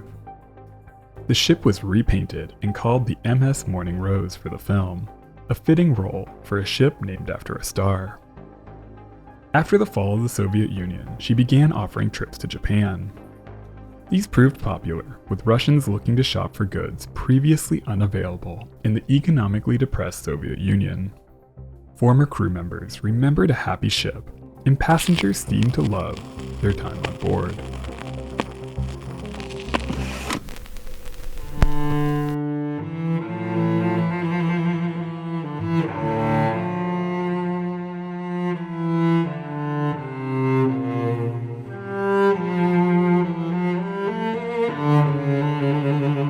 From the moment people took to the sea, they returned with unnerving stories from their time at the edge of the world. Sights and sounds that delighted, amazed, and frightened a population that seldom traveled more than a mile or two in their entire lives. One of the most infamous of these tales is the story of the Flying Dutchman. While the myth seems to have emerged sometime in the 1600s, the story did not appear in print until John Macdonald's travels in various parts of Europe, Asia, and Africa during a series of 30 years and upwards, was published in 1790. In it he writes, "The weather was so stormy that the sailors said they saw the Flying Dutchman. The common story is that this Dutchman came to the Cape in distress of weather and wanted to get into the harbor, but could not get a pilot to conduct her, and was lost in that ever since, in very bad weather, her vision appears." For the next 2 centuries, the phantom ship appeared in dozens of texts, usually associated with bad weather at the stretch of water off the southern end of Africa that connects the South Atlantic with the Indian Ocean. This marked one of the most dangerous stretches of the route captains took between Europe and India and Southeast Asia, since Europeans first rounded the Cape starting with Portuguese explorer Bartolomeu Dias in 1487. The Cape of Good Hope in modern-day South Africa marks the beginning of the Cape, where warm water from the Gallus Current collides with cold water from the Benguela Current producing some of the most volatile sailing conditions in the world. As the Cape Passage claimed more and more vessels over the years, it's no wonder that this became the canonical home of the infamous Flying Dutchman. By the late 17th century, the passage came to be dominated by the Dutch East India Company. Some sources claim that the fabled ship was at least partially inspired by the story of the Dutch captain Bernard Fock, who was known for the speed of his passages between the Netherlands and Java. It was said that he owed his speed to a pact with the devil. Other stories attribute the Flying Dutchman to a Captain van der Decken, who encountered a brutal storm as he began to round the Cape. Though his crew begged him to wait for the weather to pass, he pressed forward, claiming that he would bring his ship round the Cape even if he had to sail until doomsday. This arrogant disregard for the fury of nature angered the gods of the sea, who took their revenge by trapping the stubborn captain and his crew there for all eternity, doomed to never find a safe harbor. Whatever the origin of the myth, numerous sailors throughout the centuries have claimed to have very real encounters with the phantom ship. One of the most famous sightings occurred on board a Royal Navy ship, HMS Visconti, in 1881, when future King George V and his brother, Prince Albert Victor, served as part of her crew. The sighting was recorded as follows. July 11th. At 4 a.m., the Flying Dutchman crossed our bows. A strange red light as of a phantom ship all aglow, in the midst of which light the masts, spars, and sails of a brig 200 yards distant stood out in strong relief as she came up on the port bow, where also the officer of the watch from the bridge clearly saw her, as did the quarterdeck midshipman, who was sent forward at once to the forecastle. But on arriving, there was no vestige nor any sign whatever. Any material ship was to be seen either near or right away to the horizon, the night being clear and the sea calm. 13 persons altogether saw her. At 10:45 a.m., the ordinary seaman who had this morning reported the Flying Dutchman fell from the fore-topmast crosstrees onto the topgallant forecastle and was smashed to atoms.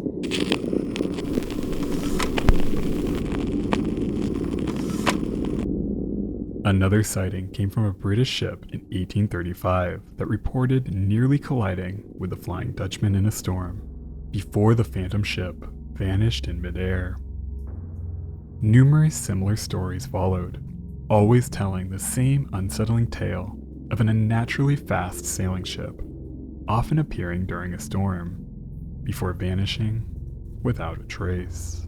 Sightings of the Flying Dutchman were usually seen as a bad omen, a promise that something bad lay just over the horizon.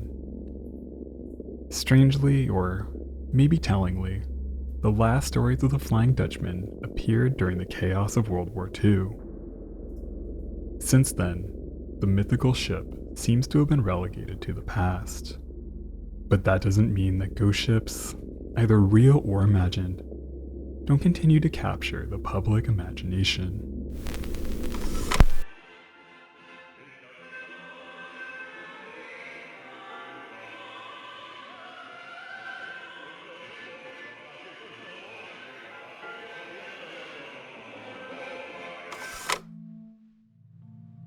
By the mid-1990s, the MV Lyubov Orlova had settled into her post-Soviet career, offering chartered expedition cruises for adventurous passengers looking to explore the world's poles. Her simple but sturdy reinforced hull made her ideal for these voyages, and her small and nimble size allowed her to easily navigate around glaciers and through icy fjords. The ship fell under new ownership in 1996, and in 1999 the now over 20-year-old ship was refurbished to bring her up to date. She was soon chartered by a company called Marine Expeditions. The adventure cruise market was growing, and these expeditionary voyages proved popular.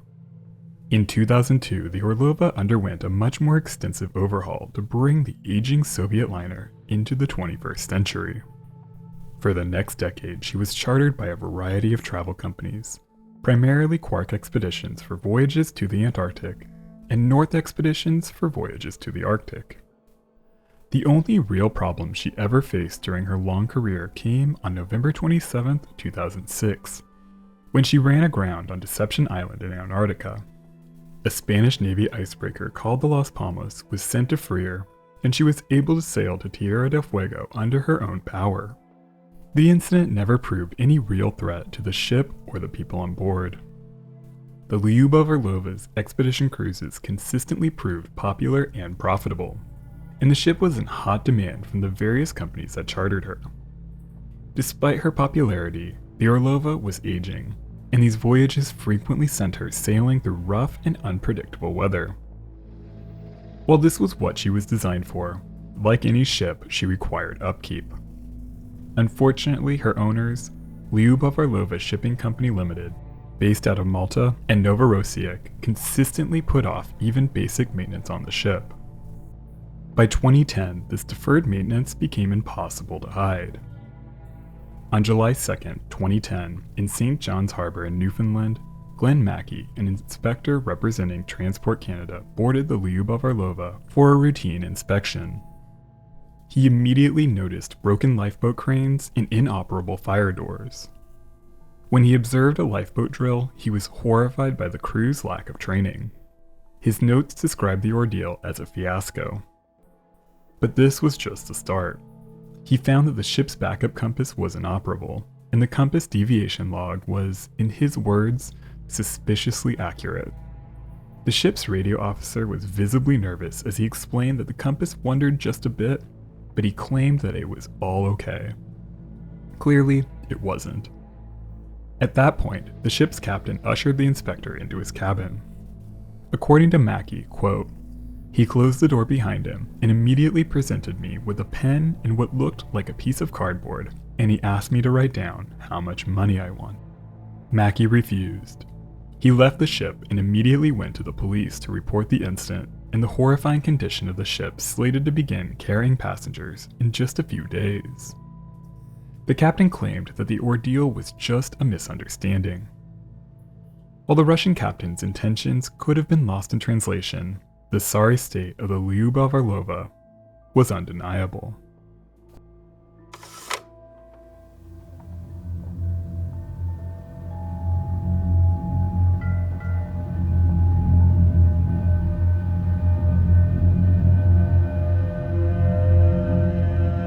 Since the days of the Flying Dutchman, ghost ships have become more tangible.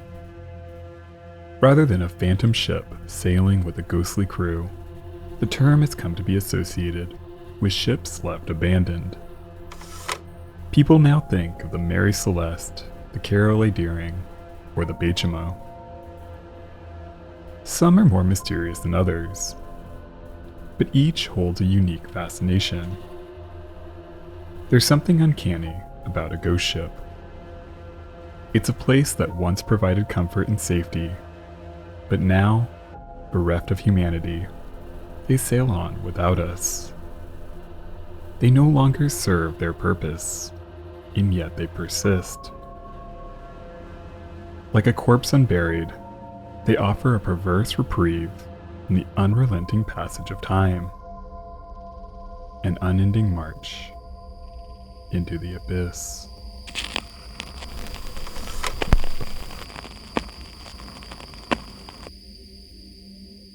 Glenn Mackey's dire report on the condition of the MV Lyubov Orlova prompted Transport Canada to issue a stop sail order, halting all planned cruises until the safety issues could be rectified.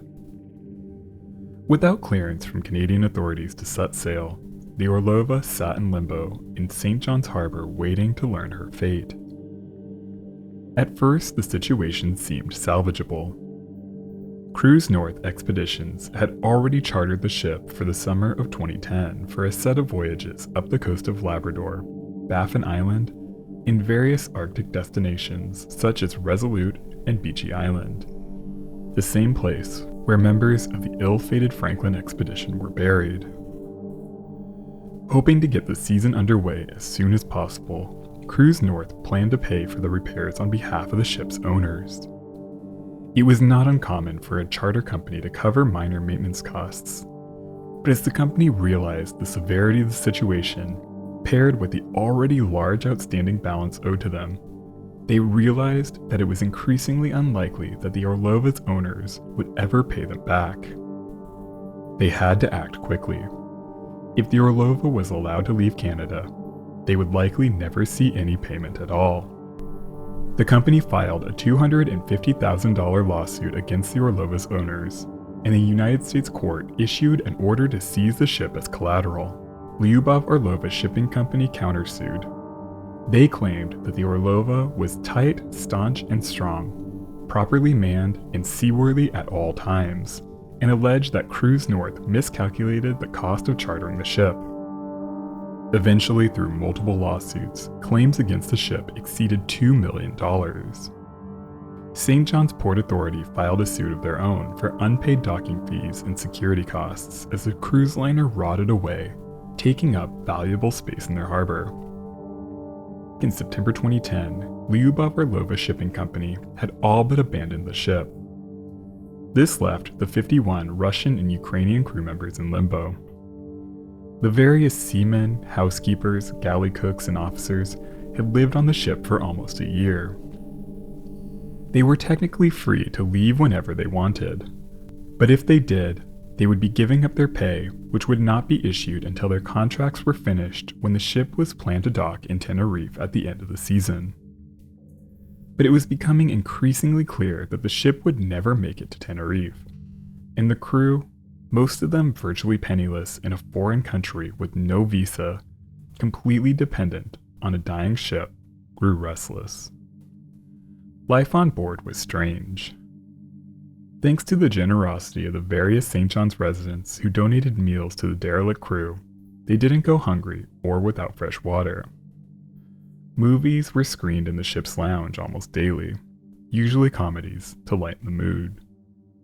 But as the ship decayed around them and the weeks turned into months, some began looking for a way to leave. The ship's owners launched a desperate lawsuit, hoping to keep the crew on board, but with hope dwindling that the ship would sail anytime soon, and the prospects of payment seeming even less likely, the crew eventually began to abandon the Lyubov Orlova. This was usually at great personal expense for the low-earning workers, many of whom had to depend on family or help from the Russian government to return home. A lawsuit was launched on their behalf against the owners to collect roughly $300,000 in back pay. But this, and the various other debts owned by the owners of the Lyubov Orlova, were never paid. Despite various legal maneuvers and a desperate attempt to mortgage the ship, by the winter of 2010, the MV Lyubov Orlova was virtually abandoned in the St. John's Harbor. For the next 3 years, she was left to rot.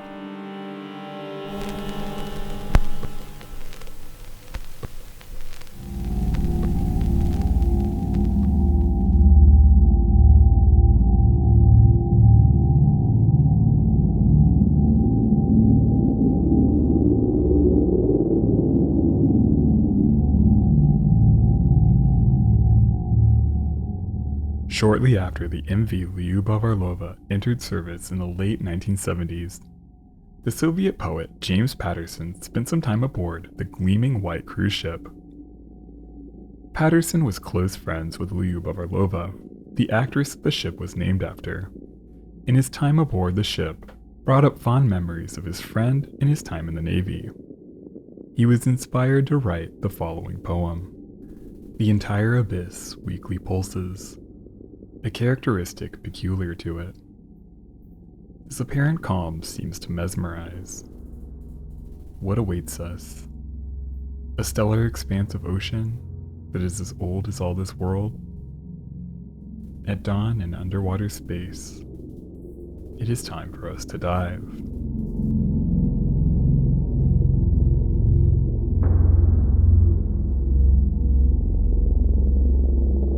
In December 2011, more than a year after she was abandoned, appraisers were hired by the Canadian Federal Court to assess the condition of the ship. The moment they boarded the Lyubov Orlova, they were transported into a nightmare. Absent any crew or the funds necessary to maintain her, the vessel quickly deteriorated.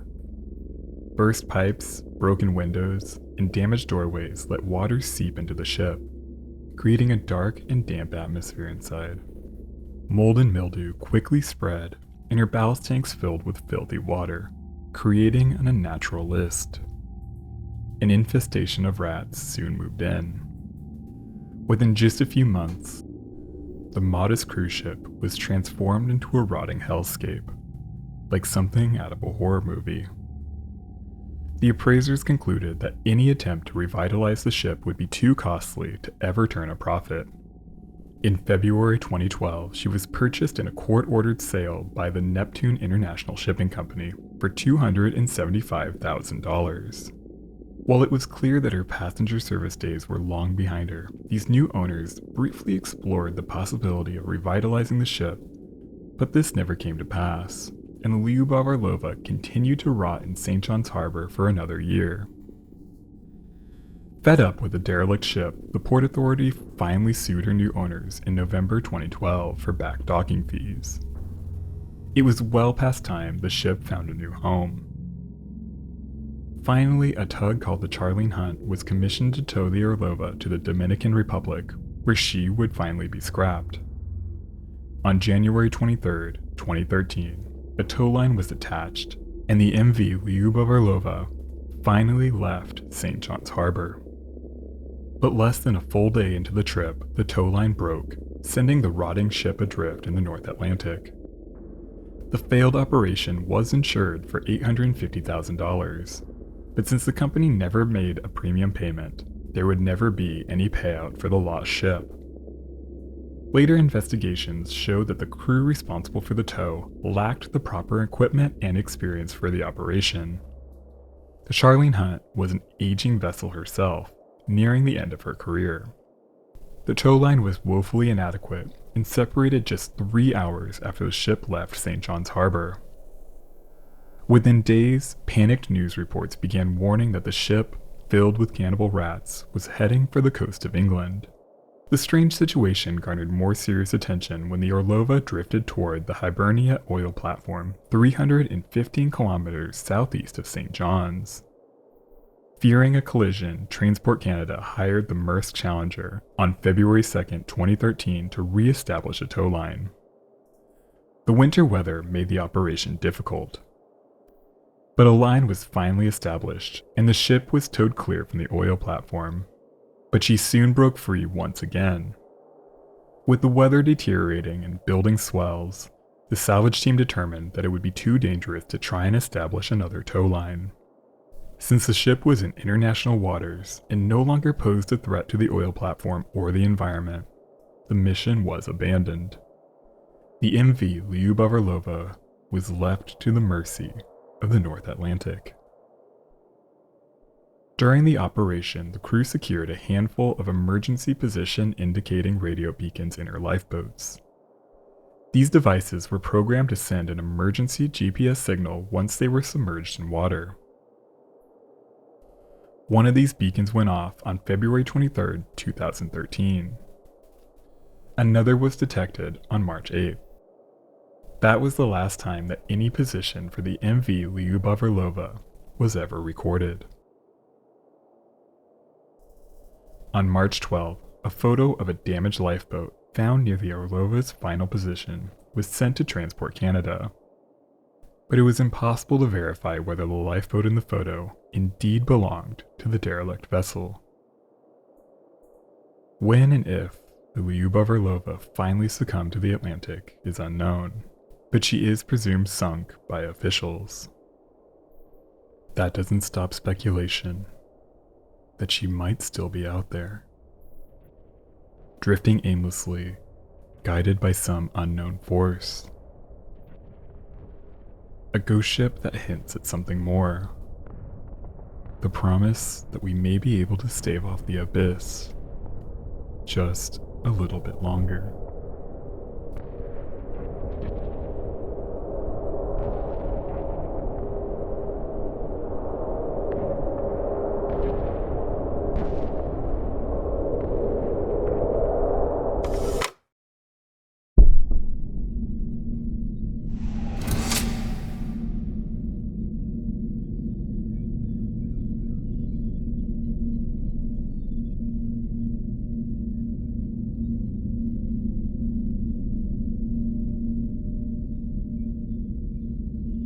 On March 30th, 1893, a bottle washed ashore in Ocean View, Virginia. It held a scrap of paper with a hastily written message. To who picks this up, report when you find this to our agents if not heard of before, that our ship is sinking fast beneath the waves. It's such a storm that we can never live in the small boats. One boat has already gone with our human cargo below. God let all of us live through this. We were struck by an iceberg in a blinding snowstorm and floated 2 hours. Now it is 3:20 a.m. by my watch, and the great ship is dead level with the sea. Goodbye all.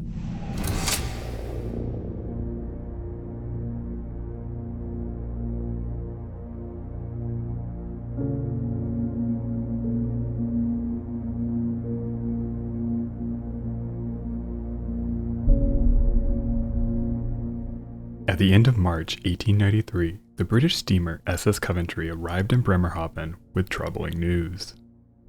Captain Wilson reported that at 2 a.m. on March 4th, his ship was sailing on the North Atlantic approximately 500 miles east of Halifax, Nova Scotia, when they encountered an overturned lifeboat. But they couldn't find any name to indicate what ship the boat belonged to. Later that day, at 2 p.m., they found another derelict boat, this time floating upright, almost completely swamped, but in good condition. Its masts and oars were tied together and drifting on the side of the boat as a sea anchor. The small boat was labeled SS Naronic. The 2 abandoned boats were found only a few miles from where the Titanic would sink less than 20 years later. They were the only verified trace of the SS Naronic that would ever be found. The incident was a confounding mystery that sparked a small media sensation at the time. Now the lost ship is an all but forgotten historical footnote. What happened to the brand new steamship and the 74 souls on board remains one of the greatest mysteries of the White Star Line.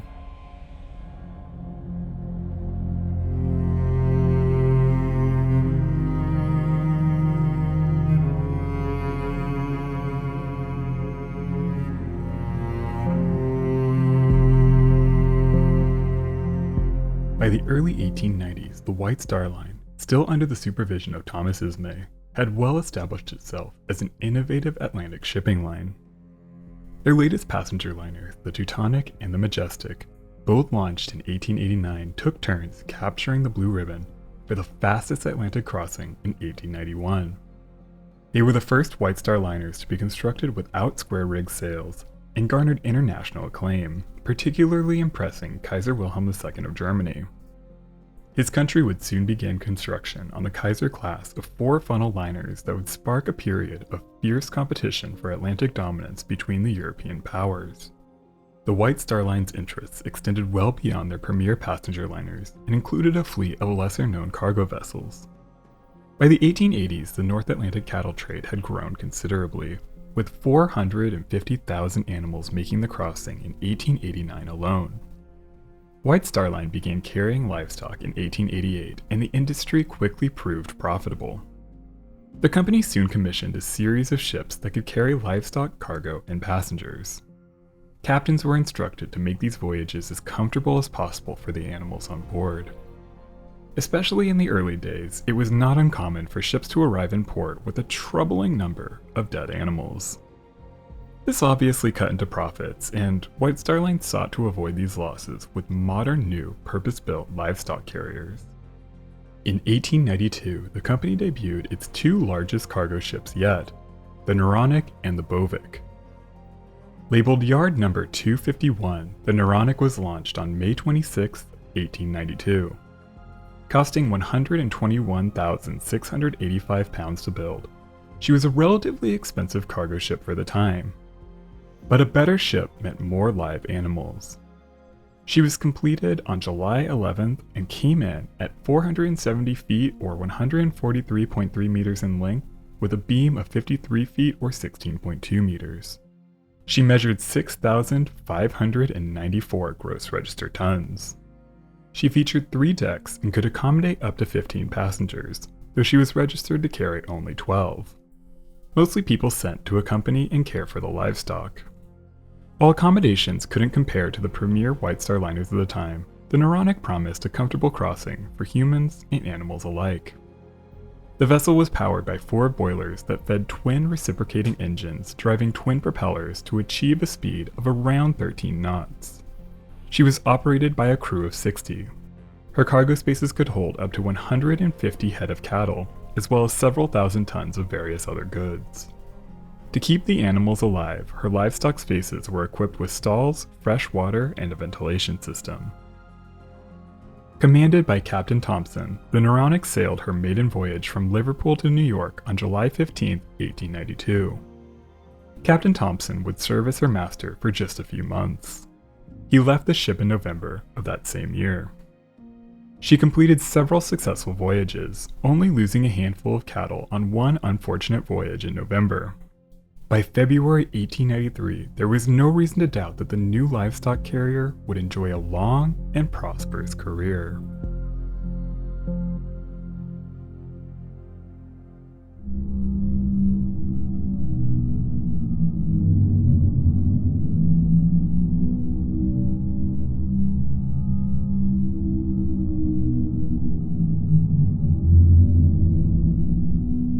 The USS Naronic departed Liverpool for her final voyage on February 11, 1893. Since the Naronic was used to transport American cattle to Europe, her return voyages typically didn't carry any cattle. Instead, she carried 3,572 tons of general cargo, 2 horses, and several live pigeons and chickens, as well as 1,017 tons of Welsh coal, enough to make it to the United States and back. She was commanded by Captain William Roberts, a veteran of the White Star Line with over 20 years of experience with the company. Roberts was the Naronic's second captain, having assumed command the previous November. She had a total of 74 people on board, made up of 60 crewmen and 14 passengers. The passengers were returning home after accompanying a load of cattle on the previous eastbound voyage. The Naronic was a popular ship amongst White Star crew. Her first and second mate, 4 out of her 5 engineering officers, and all of her greasers had been with her since her maiden voyage. The rest of her crew had been with her for at least 5 voyages. Captain Roberts was the newest on the ship, having only completed 3 voyages. The ship was known to run well, even in rough seas, and offered an appealing work environment. In short, she was known to be a happy ship. This would be her 13th voyage, and there was no reason to believe it would be anything but routine. But after she dropped off her harbor pilot at Port Linus, Wales, the USS Naronic was never seen again.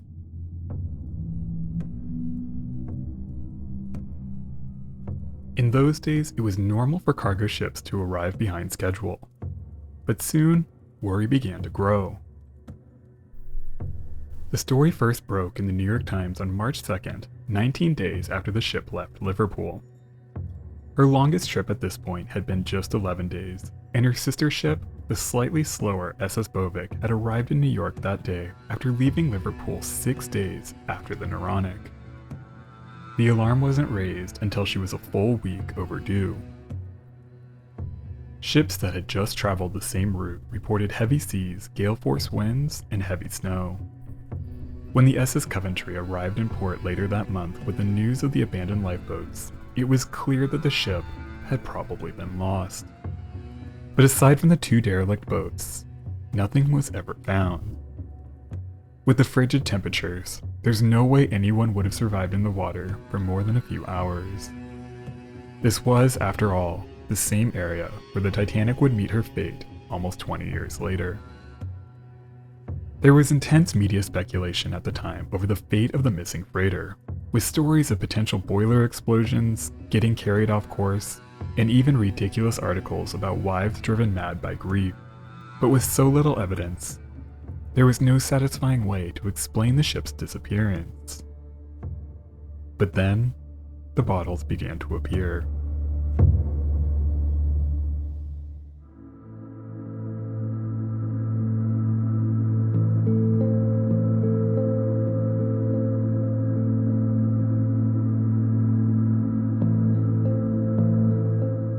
On March 3rd in Bay Ridge, New York, the day after the news of the missing ship was first printed in the New York Times, a bottle was found containing the following message. February 19th, 1893. Naronic sinking. All hands praying. God have mercy on us. It was signed L. Wenzel. On May 30th, in Ocean View, Virginia, another message washed ashore in a champagne bottle. It was the most detailed, reading, 3:10 a.m., February 19th, SS Naronic at sea.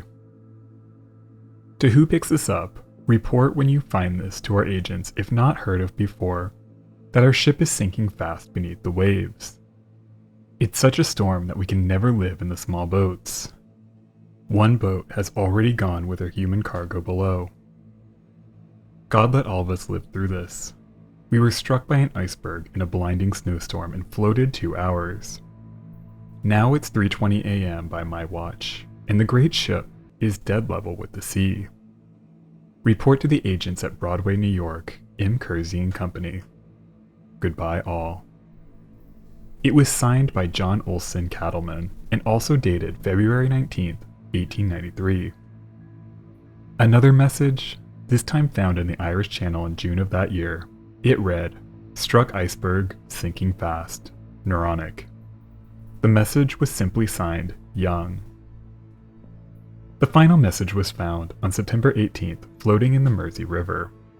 It contained 2 strips of wool, and it read, all hands lost, Naronic. No time to say more. The message was signed with just a T.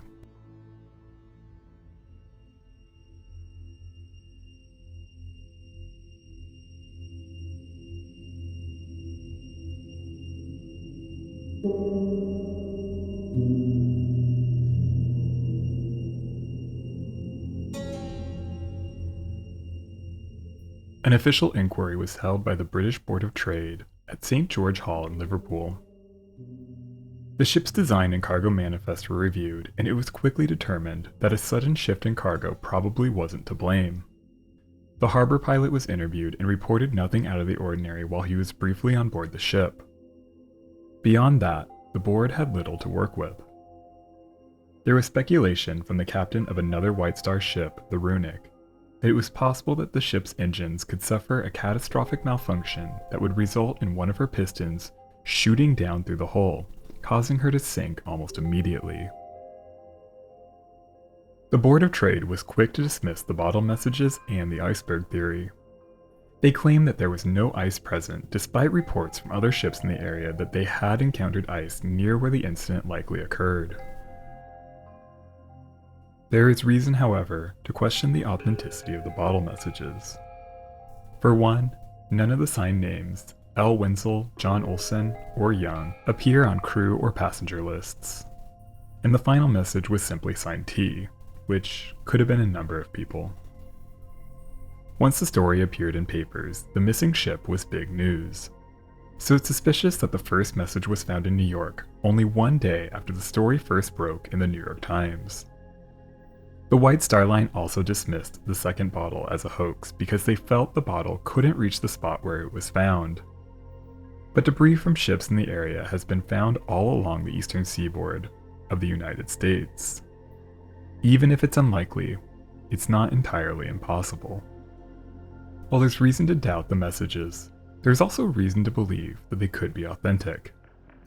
The names don't match the manifest, but it was very common at the time for passenger lists to be incomplete or inaccurate, especially on cargo ships. Even the Titanic, 20 years later, had 33 mistakes on her passenger lists.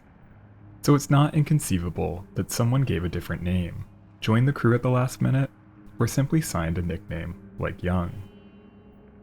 The first 2 bottles also list the same date, February 19th.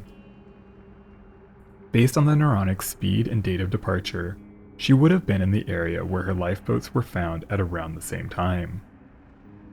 The second bottle also listed several specific details and even correctly named the White Star agent in New York. These pranksters really did their homework. But if the bottles are hoaxes and the ship didn't strike an iceberg in a snowstorm, what could have happened to her? And if they're real, why were there no bodies or debris found? After survivors from the Titanic disaster were rescued from Collapsible A, the lifeboat was set adrift with 3 bodies.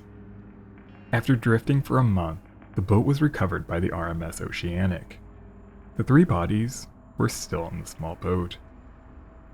In fact, the last bodies recovered from the Titanic were discovered a full 6 weeks after the tragedy. So why were there none found from the Naronic? The last theory, and definitely the craziest one, came a decade later in 1903. A bomb was planted on the Cunard Line's RMS Umbria by a political terrorist who went by the name Gessler Rousseau. His real name was Gregory Russell. The bomb plot failed, and when he was arrested, newspapers claimed that a slip of paper was found in his room that read, "The destruction of the Naronic was complete." Rousseau is completely forgotten now, but he was somewhat notorious at the time, and he was known to target British ships. But aside from being pretty bad at making bombs that actually worked, Rousseau was in America at the time of the Naronic disaster, which would have made it pretty hard for him to board the ship in Liverpool. The story is likely a case of media sensationalism that does little to explain what actually happened to the Naronic.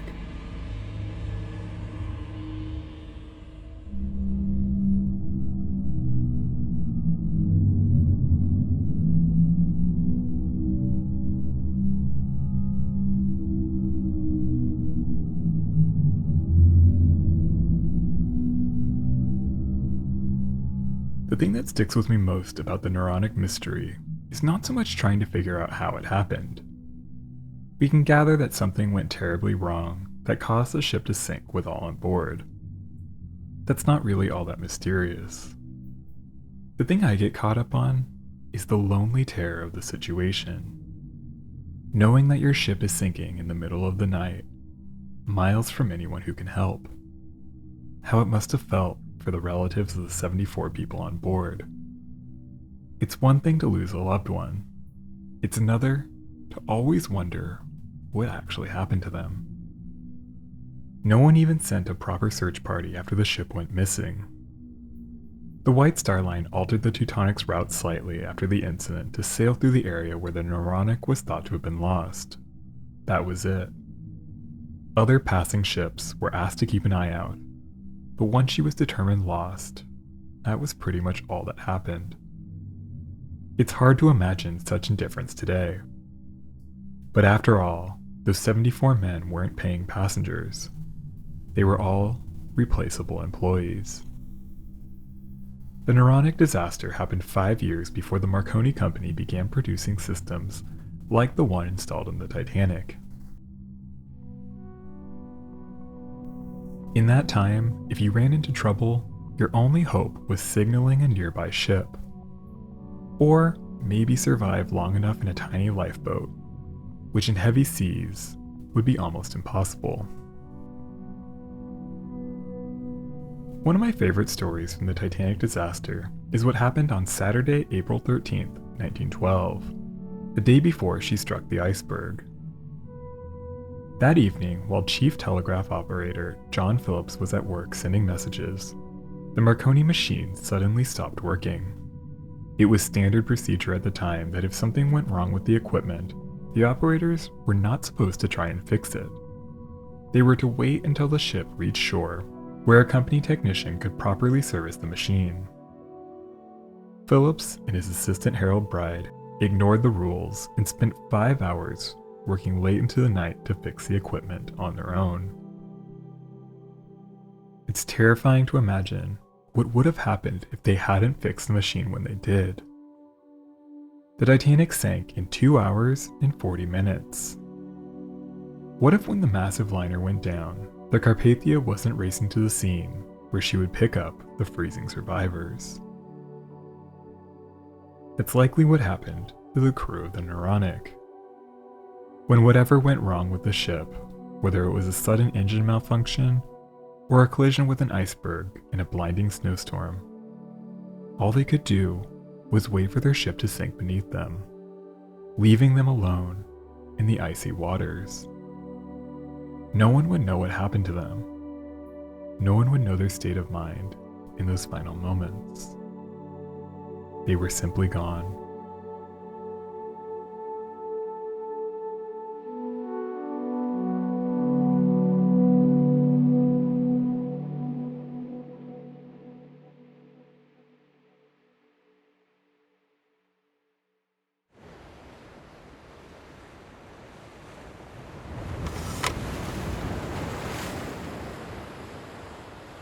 In early July 1904, the shattered pieces of a mystery ship began washing ashore on Cronulla Beach, just south of Sydney in New South Wales, Australia. The shattered lifeboats, a broken wheel, and hatchways all hinted at a violent end to the vessel that the debris once belonged to. After days of uncertainty, the mystery vessel revealed itself when a large box washed ashore bearing the name Nemesis. Then came the bodies. The first was identified by a letter in his coat pocket sent by a family member, the 34-year-old third mate, S. Linklater. A number of his crewmates washed ashore over the coming days. Many of them were never identified. What washed ashore during those weeks and months only deepened the mystery of the Nemesis. Recently inspected, she was thought to be a capable vessel. While it was clear that a recent storm probably did her in, her final moments and ultimate resting place would remain a mystery. But 120 years later, through painstaking research and investigation, the mystery of the Nemesis might finally be solved.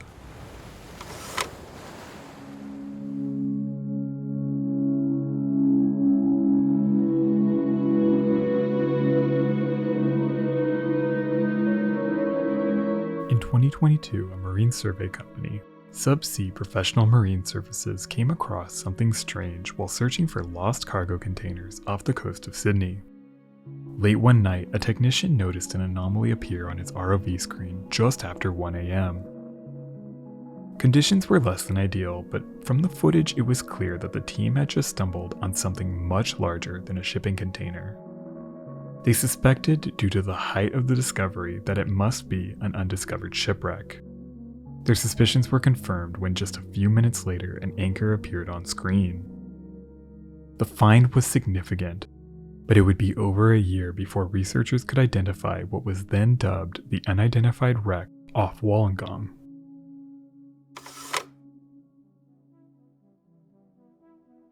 The late 1800s was a period of rapid expansion in Australian shipping. While gold had been found as early as 1823, a widely publicized discovery in February 1851 near Bathurst in New South Wales prompted a major gold rush. A large population and economic boom soon followed, creating a greater demand for both cargo and passenger shipping. One of the major shipping companies, Huddart Packer, was founded in 1871. The firm got its start transporting coal for use in the Victorian goldfields and quickly expanded with the growing economy. In 1880, the company commissioned a new collier to be built at the Thomas Turnbull & Sons shipyard at Whitby in the United Kingdom. Designated yard number 73, her hull was launched on December 30th, 1880. She was fitted out over the next month and then undertook a 76-day voyage to her new home port of Melbourne. The Nemesis came in at 1,393 gross registered tons. Her iron hull measured 240 feet or 73 meters in length, with a beam of 34 feet or 10.4 meters.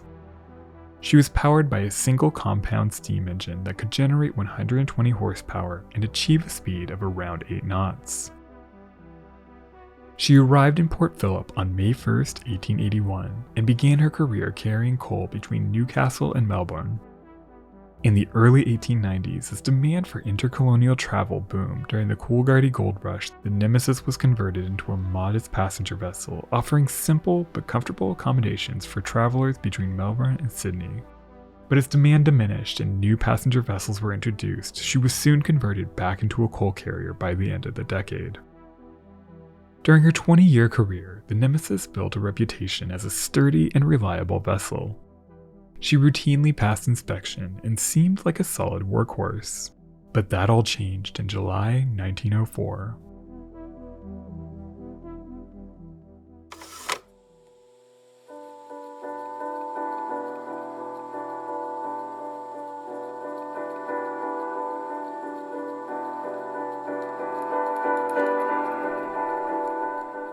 the unidentified wreck that lay 525 feet or 160 meters below the water, approximately 16 miles or 26 kilometers off Wollongong, was reported to the New South Wales Department of Environment and Heritage in May 2022.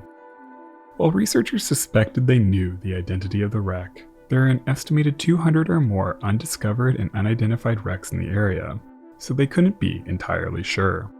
In July and August 2023, Heritage New South Wales teamed up with Subsea Professional Marine Services to begin the painstaking task of establishing an exact location and details of the wreck, as well as the extent of the debris field. The location and depth of the wreck made this work challenging. In September 2023, the CSIRO research vessel investigator was dispatched to the area where they sent ROVs to further survey and document the wreck. They gathered detailed footage to help identify whether it was indeed the ship that they suspected.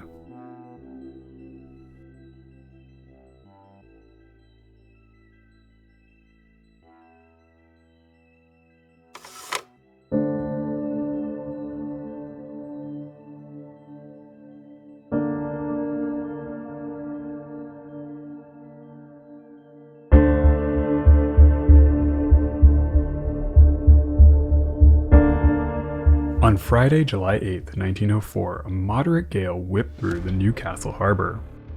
Despite the weather, 48-year-old Captain Alexander Lusher of the SS Nemesis had no reason to believe that it was anything his ship couldn't handle. The Nemesis recently passed inspection, and though she was simple, she was sturdy and reliable, never giving Captain Lusher any problems. Loaded with coal and coke, he was confident that his ship would easily make it to Melbourne. And at 1 p.m., with a crew of 32, Nemesis departed. It was noted before she left that she appeared to be sitting low in the stern. This was brought to the captain's attention, but he said that this was what he preferred when heading into heavy seas to keep the propellers from lifting out of the water and racing. As she cleared the harbor and vanished over the horizon, barometers quickly began dropping. And by the following day, a violent southerly gale swept over the area. Just after midnight, another freighter, the SS Marlou, left Sydney under the command of Captain David Propert Davies. The gale punished his ship, but Captain Davies was able to maintain a speed of around 8.5 knots. At around 2:45 p.m. on July 9th, Captain Davies spotted the Nemesis, fighting her way south. He noted that the Nemesis seemed to be holding her own, inching forward in the storm. Despite the high seas, he didn't observe any green water washing over her decks. She seemed to be doing well, and remained in sight for about half an hour before she disappeared into the gale.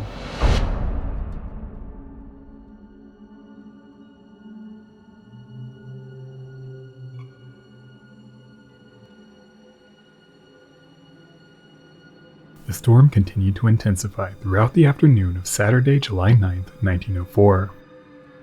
As darkness fell, every ship caught in the gale was fighting for their lives. That night, in Port Hacking, while the storm raged, someone spotted a vessel far out on the horizon. The ship seemed to be struggling to make any headway.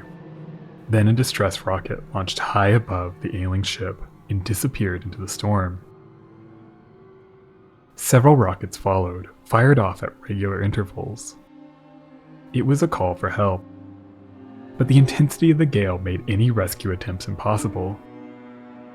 Those on shore could do nothing but watch as the doomed ship fired off rocket after rocket, desperate for help, before soon the rockets stopped and the ship disappeared.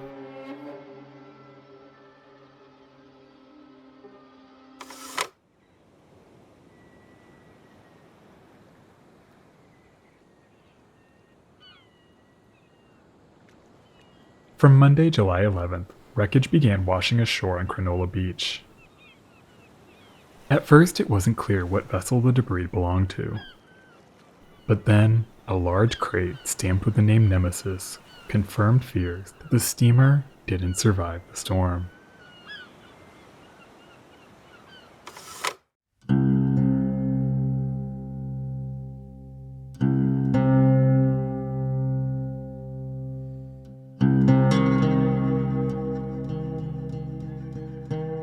After examining images of the wreck, researchers identified several similarities to the Nemesis.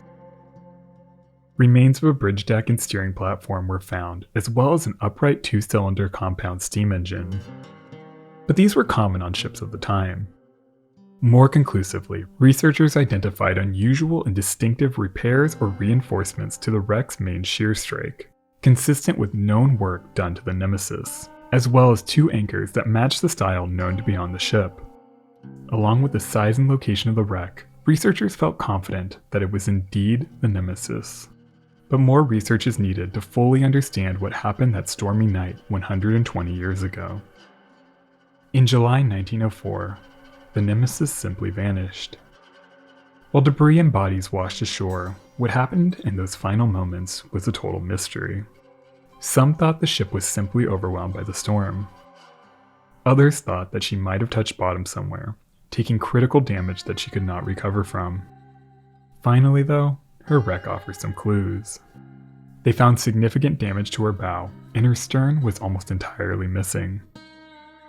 Investigators believe that her engine might have become overwhelmed in the storm, crippling the ship. Unable to maintain her heading, she was soon overwhelmed by a massive wave. She plunged beneath the sea before anyone could launch a lifeboat. Her violent descent ripped apart her bow and stern as she crashed into the ocean floor. None of her 32 crew members had a chance. But if she went down so quickly, how was she able to launch the rocket seen at Port Hacking that night? Maybe they knew the end was coming before she was swamped. Her engine might have failed, leaving them powerless. The heavy seas probably made it impossible to launch any boats before a massive wave swept the ship under. How much time did they have before they were thrown into the churning sea? We will probably never know. Thankfully, the wreck of the SS Nemesis is protected as a historic shipwreck under the Underwater Cultural Heritage Act of 2018. She should remain undisturbed while researchers examine her shattered remains. But many of the questions will go unanswered. As time pulls us further and further from that fateful night, the men and women on board the Nemesis will fade from memory. The vague fragments of their story will fall to the fog of history.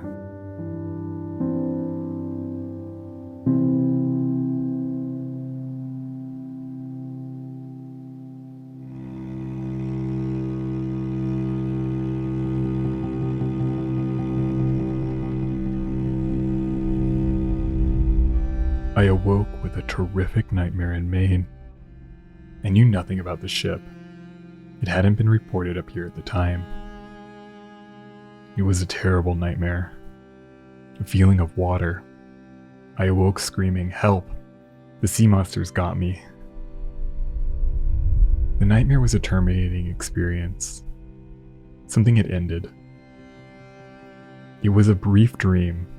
It was a very real gut feeling. I've never had that kind of experience before or since. It was the very next day that I got the first piece of information that the ship was overdue. Reverend Granville Henthorne, father of Mark Henthorne, third engineer on the SS Poet. Henthorne wasn't the only one who experienced a prophetic dream about the ill-fated SS Poet. The aging freighter left Philadelphia with a crew of 34 on October 24, 1980. She was never heard from again. There wasn't even a distress call. It was the first time in nearly 20 years that a US-flagged vessel vanished without a trace.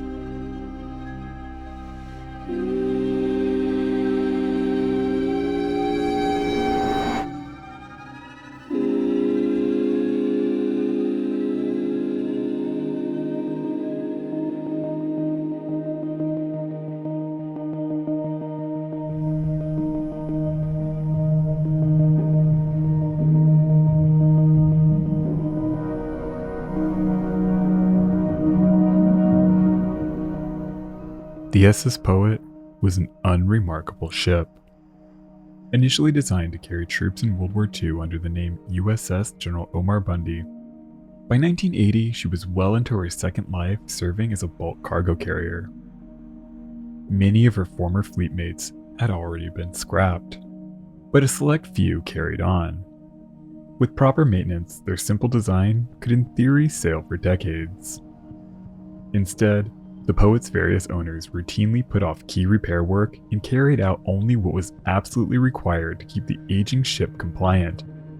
And even still, she was exempted from several modern safety regulations mandated by the 1974 Solis Convention. In early August 1980, the Poet sat in Corpus Christi, Texas, waiting as Hurricane Allen bore down on the city. The old ship was well past her prime, but with the right preparations, the storm posed little threat. Just a few months prior, on May 6th, the Poet passed her biennial Coast Guard dry dock safety inspection. And a year before that, in August 1979, she was recertified by the American Bureau of Shipping. But that inspection found serious issues with her number 1 hatch cover. While this was a major safety concern, she passed the inspection on the condition that the hatch be repaired when the ship was scheduled for dry docking in March 1982. This was indicative of the overall state of the Poet. As David Heindel, a former crew member, stated, she was on her last days, no question. But I didn't think the Coast Guard would have allowed us to sail if she was not seaworthy.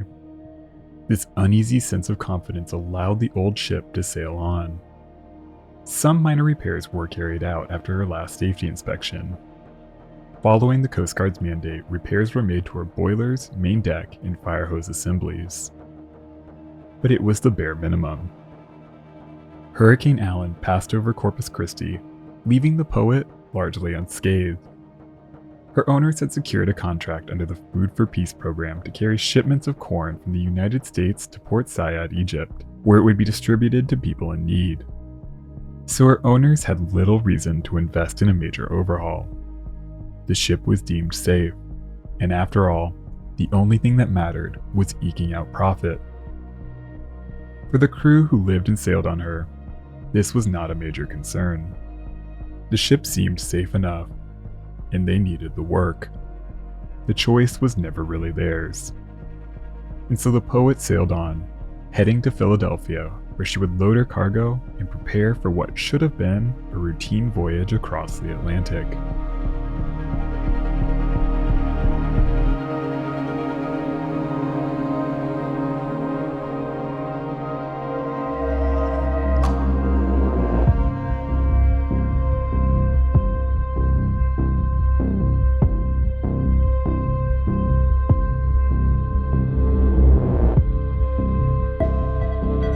World War II presented a problem for the United States. How do you fight 2 major wars on opposite sides of the planet, each on the other side of a massive ocean? Combating Nazi Germany and Imperial Japan demanded the ability to quickly and efficiently transport troops and equipment all over the world. Workers across the United States banded together to produce a truly astonishing number of new vessels. Shipyards across the country buzzed with activity, constructing everything from simple Liberty ships to massive new aircraft carriers. 81 Type C-4 class ships, the largest cargo ships built by the United States Navy during World War II, were built between 1941 and 1945. 30 of these ships were specifically designed to carry troops. This variation was called the General G.O. Squire class transport. In 1944, the hull of AP-152 was laid down at the Kaiser Company shipyard in Richmond, California.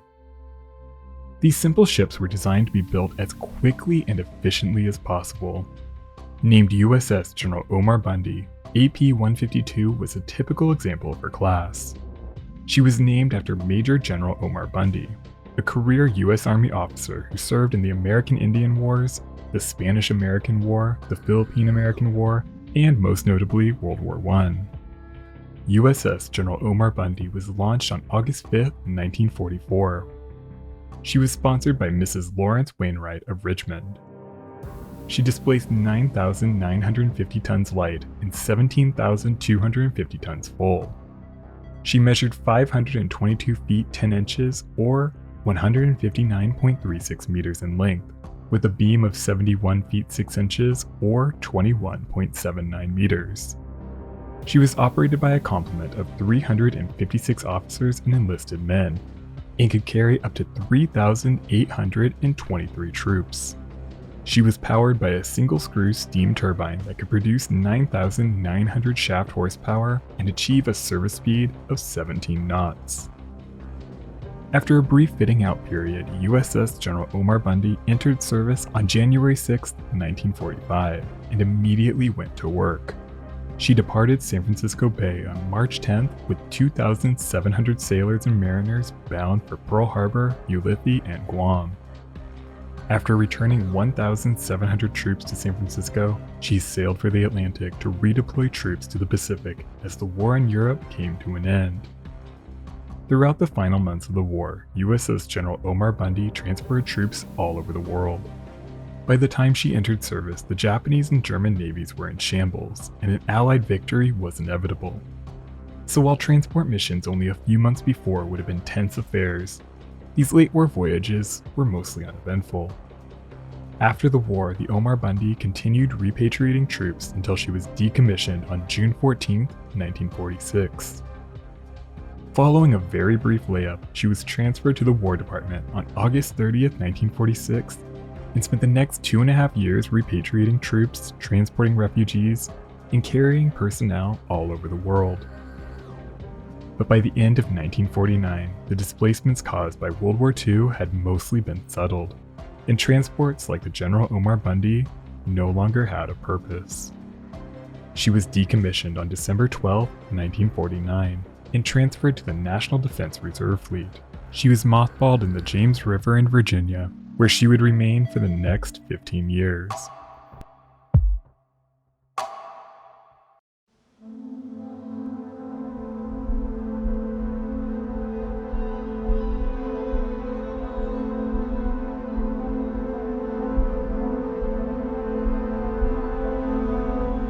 As Lottie Zucker-Fredette drove her son Hans Zucker to the Grand Point Terminal in South Philadelphia, she couldn't help shake the overwhelming sense of dread. There was no reason to worry about this upcoming voyage. Her oldest son was at a crossroads.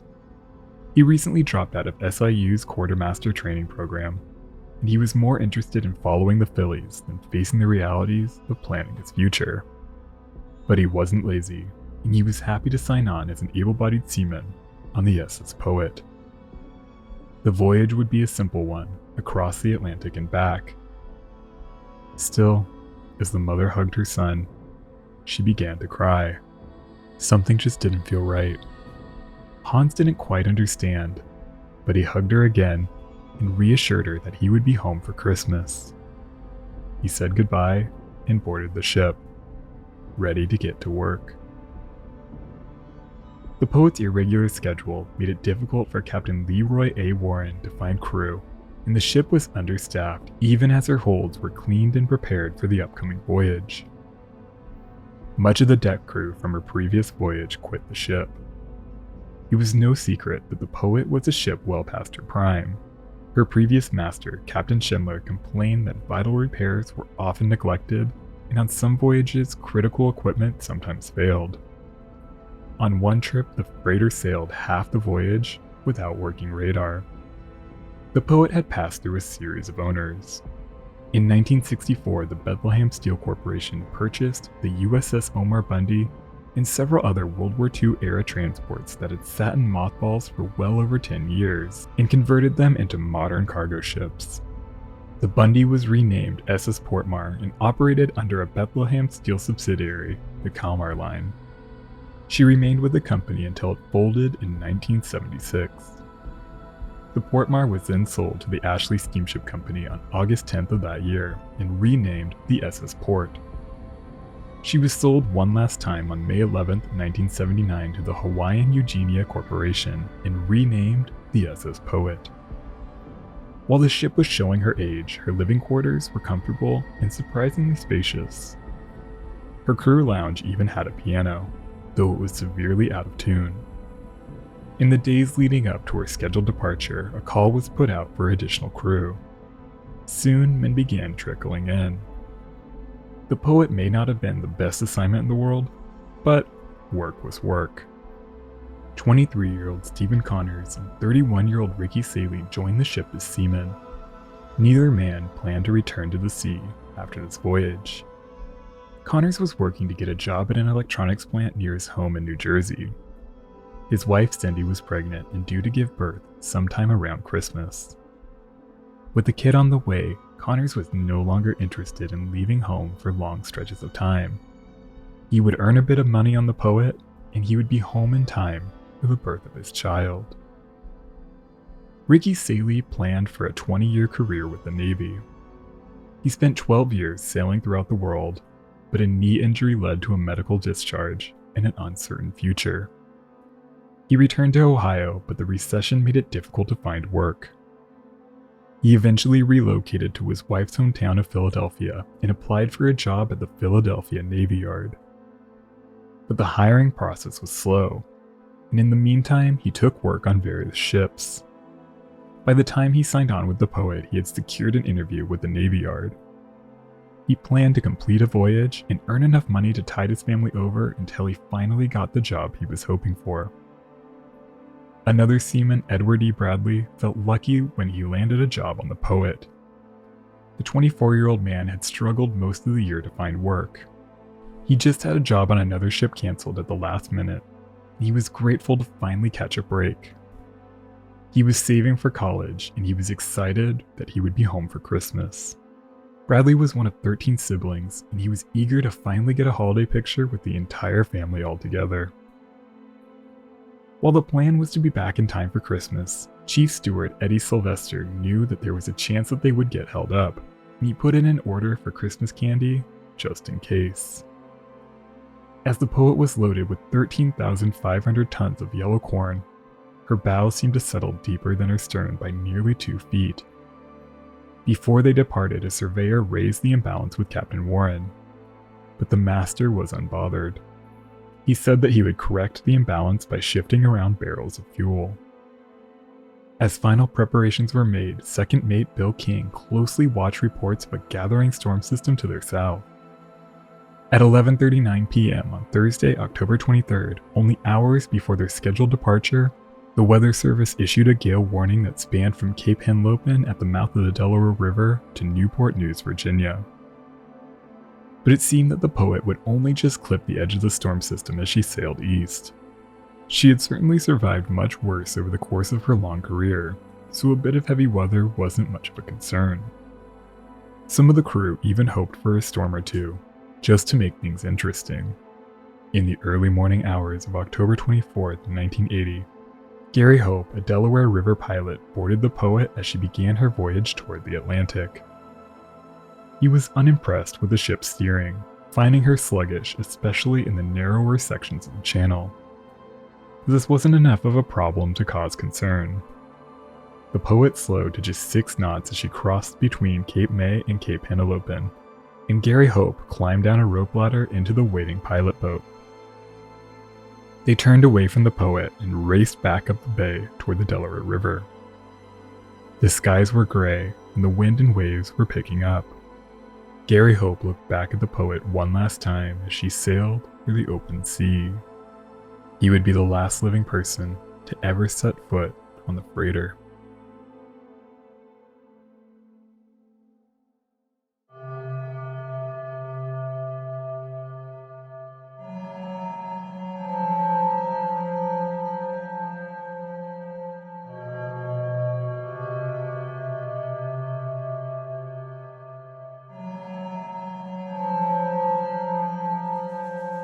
Just before midnight on October 25th, 1980, Carl Johnson, the weekend operator at Marine radio station WMH in the Dundalk Marine Terminal in Maryland, was reaching the end of an uneventful Saturday when he suddenly heard a ship's alarm signal crackle over his radio. It was an unmistakable automated distress call. He heard 6 4-second dashes at 1-second intervals before the message abruptly cut out. A complete alarm would include 12 dashes to get attention, followed by SOS and the ship's call sign repeated 3 times. And finally, a location, nature of the problem, and a request for assistance. With only the first 6 dashes, Johnson didn't have much to work with. No location, nothing to identify the sender, and no ability to identify the distance from which the message was sent. He phoned the Coast Guard station at Portsmouth, Virginia, and asked if they received the same message, but they didn't hear it. It was late, and a storm had just passed over the area. The autumn air was unsettled. Johnson spent the rest of the night listening for another distress call, but he never heard anything else.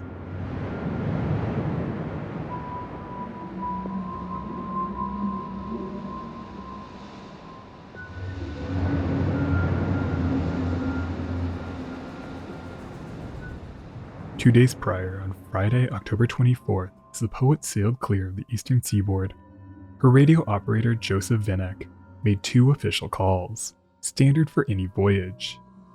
One was sent to the Hawaiian Eugenia office in Manhattan, the ship's owners reporting their departure. The second message was sent to the U.S. merchant vessel locating system via a Coast Guard station in Puerto Rico, reporting their location and destination. The call ended with a request to pass on this information to the Automated Mutual Assistance Rescue System, a voluntary worldwide reporting system that tracks ship positions in order to coordinate a response in the case of an emergency. Both of these systems only take incoming calls. They did not actively check in with vessels or put out any type of alert if they failed to report. Once underway, the Poet was only required to send an update to the ship's owners every 48 hours to report their location, heading, and condition. She was also capable of making less formal calls. On Friday evening, third mate Bob Gove called his wife from the bridge. The conversation was casual and barely even mentioned the voyage aside from their destination in Egypt. At the time, the Poet was almost certainly facing rough weather. She was approximately 250 miles into the Atlantic, and numerous other ships in the area were fighting through a storm with 73-mile-per-hour winds, 30-foot waves, and reduced visibility. These conditions were rough, but they were hardly anything that could seriously threaten a ship like the Poet. Other ships in the area, like the Columbia, took a beating, but the storm weakened considerably throughout the day on Sunday, and by Monday morning, the sea was calm, and the Columbia, just mildly bruised by the storm, continued on to the same port in Egypt that the Poet sailed for. Over 48 hours had passed since the last time the Poet sent an update to their owners, but no one took much notice. Chatham Radio sent a routine message on behalf of their owners to check in with the ship, but they received no reply from the Poet.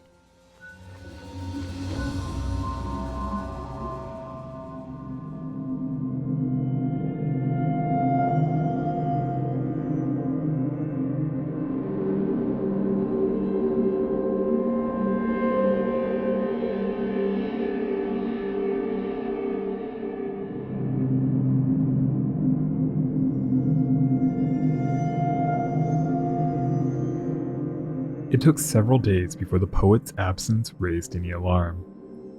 On Thursday, October 30th, her owners again tried to contact the ship through Chatham Radio. They received no reply. As the days passed, concern grew.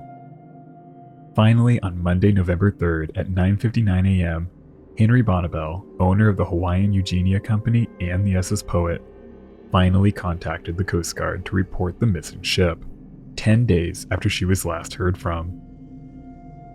By now, the Poet should be nearing Gibraltar. An alert was put out to ships in the area to keep an eye out for the missing vessel. As the situation slowly became clear, it was realized that Chatham Radio had been trying to contact the Poet since October 27th, sending a message every 2 hours. 85 calls in total. Not a single one was answered. At 4:11 p.m., an urgent broadcast was sent to all ships on the Atlantic and Mediterranean, asking for any information on the missing ship. At first, the Coast Guard Rescue Coordination Center, the agency responsible for locating the missing ship, placed the Poet in the uncertainty phase, the least critical of its 3 search and rescue categories. This was because a ship of the Poet's size was almost never lost without first sending a distress call or at least an automated emergency signal. The poet was old, but as required by law, she was equipped with emergency position indicating radio beacons that should have triggered if the ship fell into distress. While considerable sea and air traffic capable of receiving these beacons had passed over the poet's route, no identifiable emergency signal was ever detected. The poet was not due in Egypt for another 5 days. So at first it seemed far more likely that the ship experienced a radio malfunction or maybe a power failure, which would warrant a less urgent response. But as the days ticked on, RCC staff began to worry that the situation was more serious. They learned that in addition to keeping in contact with their owner, the poet never missed her check-ins with USMER, but they failed to make their scheduled call on the 26th. It was also realized that the poet passed through the worst of the storm just after she was last heard from. By November 7th, it became painfully clear that the situation was more serious than initially thought, and a call was put out to begin a search for the missing ship. Over the coming days and weeks, 9 aircraft covered a total of 393,000 square miles, searching for any traces of the poet and her crew. But not a single sign of the ship. No life raft, no debris. Nothing was ever found. The poet simply vanished. On November 11th, a Navy plane picked up a faint distress signal, but they were unable to locate its source before they were forced to turn back to refuel. There were other fleeting clues. On November 15th, a small oil slick was spotted 1,200 miles off the east coast, but this seemed to vanish as quickly as it appeared. Another plane spotted a small orange object floating in the sea that they thought could be a life jacket, but no one on the surface was able to find or identify the object or figure out where it came from. The Atlantic is vast and enigmatic. These faint clues could have been anything. Family and friends of the 34 men on board waited anxiously for updates. But when it became clear that their loved ones would not be coming home, concern turned to outrage. Their anger turned toward Henry Bonnable and the management of the poet. It was quickly discovered that another ship under Bonnable's management at a previous company, the Silver Dove, sank in the Pacific in 1973. The loss was attributed to poor maintenance and rusted hull plates. Fortunately, no lives were lost in the sinking. Another ship owned by the Hawaiian Eugenia Company, the Flora, went dead in the water in the Atlantic only 2 weeks after the poet was reported missing.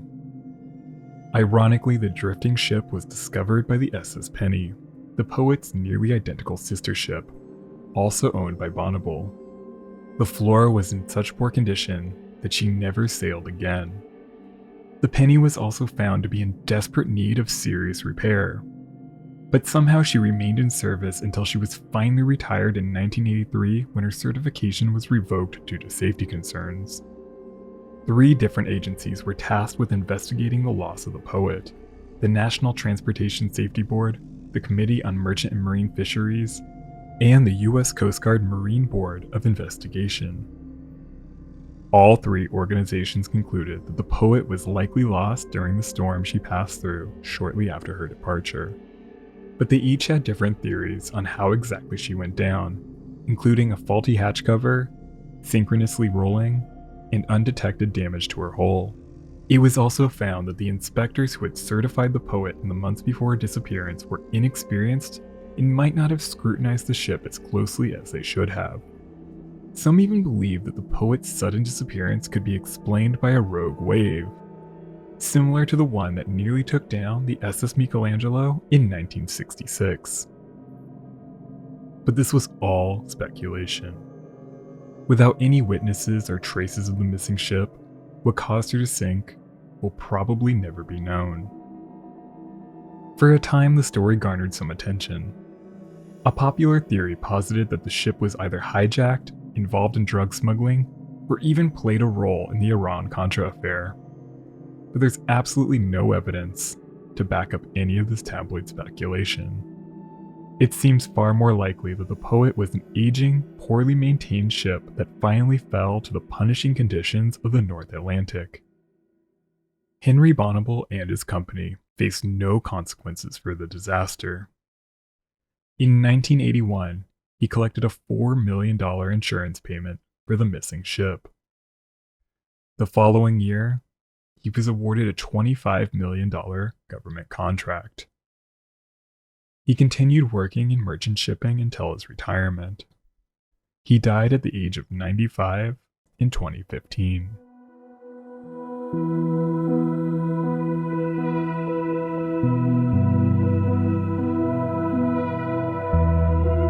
The loss of the poet was quickly eclipsed by the sinking of the Marine Electric in 1983, another aging World War II-era ship lost due to poor maintenance.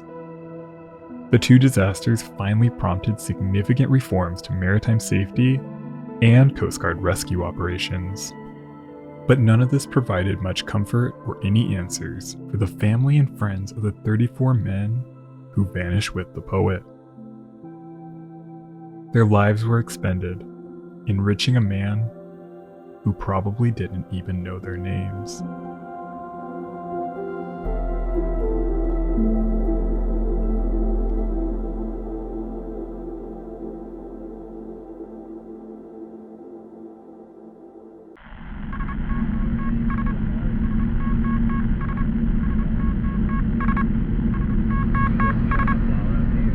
Just after midnight on December 12, 1978, Heinz Lohmann, the radio operator on a German cruise ship, the MS Caribe, was chatting with a friend, Georg Ernst, the radio operator on the cargo ship MS München, sailing about 2,400 nautical miles away.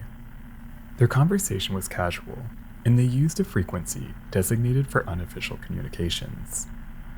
The connection was hampered by atmospheric interference, and Lohmann could barely hear Ernst as he told him that the München was fighting through a massive storm on the North Atlantic. The heavy seas already smashed in some portholes and did some minor damage to her bridge, but Ernst was unconcerned.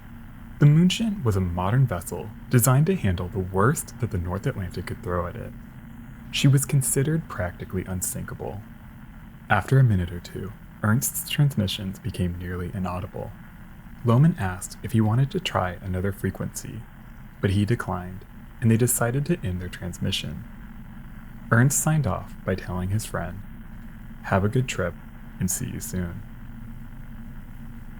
3 hours later, at 3:10 a.m., the Greek freighter Marion picked up a faint SOS signal, sent using Morse code. The message was almost indecipherable, but they were able to make out the München's call sign, a position that would later prove to be incorrect, and the words 50 degrees starboard. Not long after, signals were received from the München's automatic emergency beacons, and soon a massive international search and rescue operation was launched. But the München and her crew were never seen again. Only traces of the massive cargo ship were ever found, leaving only a few clues that hinted at a horrifying end.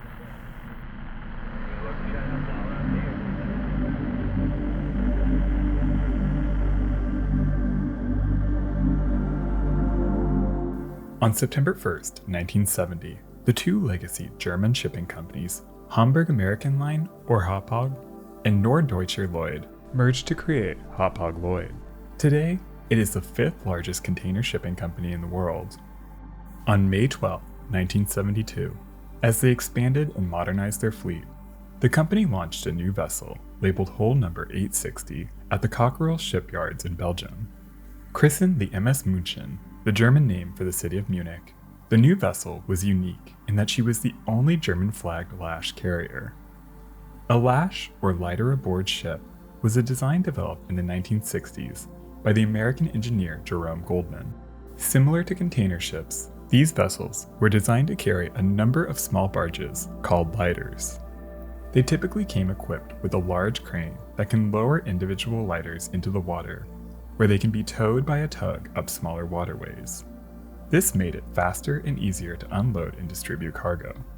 The München was 857.5 feet or 261.4 meters in length, with a beam of 105.5 feet or 32.2 meters.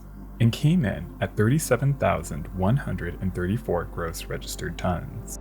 She was powered by a 9-cylinder Sulzer 9 R&D 90 diesel engine that generated 26,100 horsepower, driving a single 5-bladed propeller to achieve an 18-knot service speed. She was well equipped and designed to power through even hurricane-force weather conditions. MS München was delivered to Hapag-Lloyd on December 22, 1972, and she sailed her maiden voyage a month later on October 19th. She had an identical sister, the MS Bilderdijk, which was built for the Holland America Line and sailed until she was retired at the end of 2007 and scrapped. In their early years, both ships proved capable, and their crews had little reason to worry, even when navigating through harsh conditions, which they frequently sailed through as they delivered cargo throughout the year.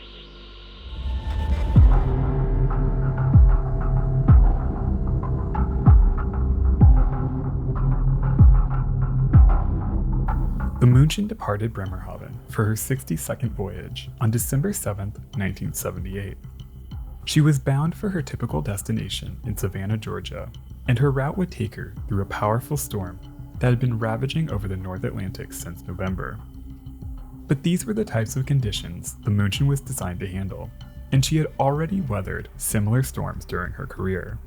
There was no reason to believe this would be anything other than a rough but overall routine voyage. She was commanded by Captain Johann Danekamp and had 28 people on board, including 25 men and 3 women. Her cargo consisted of 83 lighters that contained mostly steel products, as well as a replacement nuclear reactor vessel head for a company called Combustion Engineering Incorporated. The voyage began just like any other, but as the München continued to the North Atlantic, conditions rapidly deteriorated as they approached the outer edges of the storm. And by the evening of December 11th, just north of the Azores, they found themselves sailing through the heart of the gale. A nearby British weather station called the storm the Monster of the Month. Wind speeds reached 93 miles or 150 kilometers per hour, and waves easily reached nearly 50 feet or 15 meters high. Still, the crew of the München indicated no concern. As radio operator Jörg Ernst conversed with his friend Heinz Lohmann on the German cruise ship Caribe, 2,400 nautical miles away, just after midnight on December 12th, he casually noted that the ship was fighting through a rough storm and had taken some damage to the bridge and some portholes, but he seemed largely unfazed. This was not the first time the seasoned radio men experienced a winter storm on the North Atlantic. Ernst continued to describe their situation, but Lohmann could not understand the rest of the message. He asked Ernst if he wanted to try and find a stronger frequency, but Ernst declined. He signed off by telling his friend, "Have a good trip and see you soon." The night continued and the storm raged on.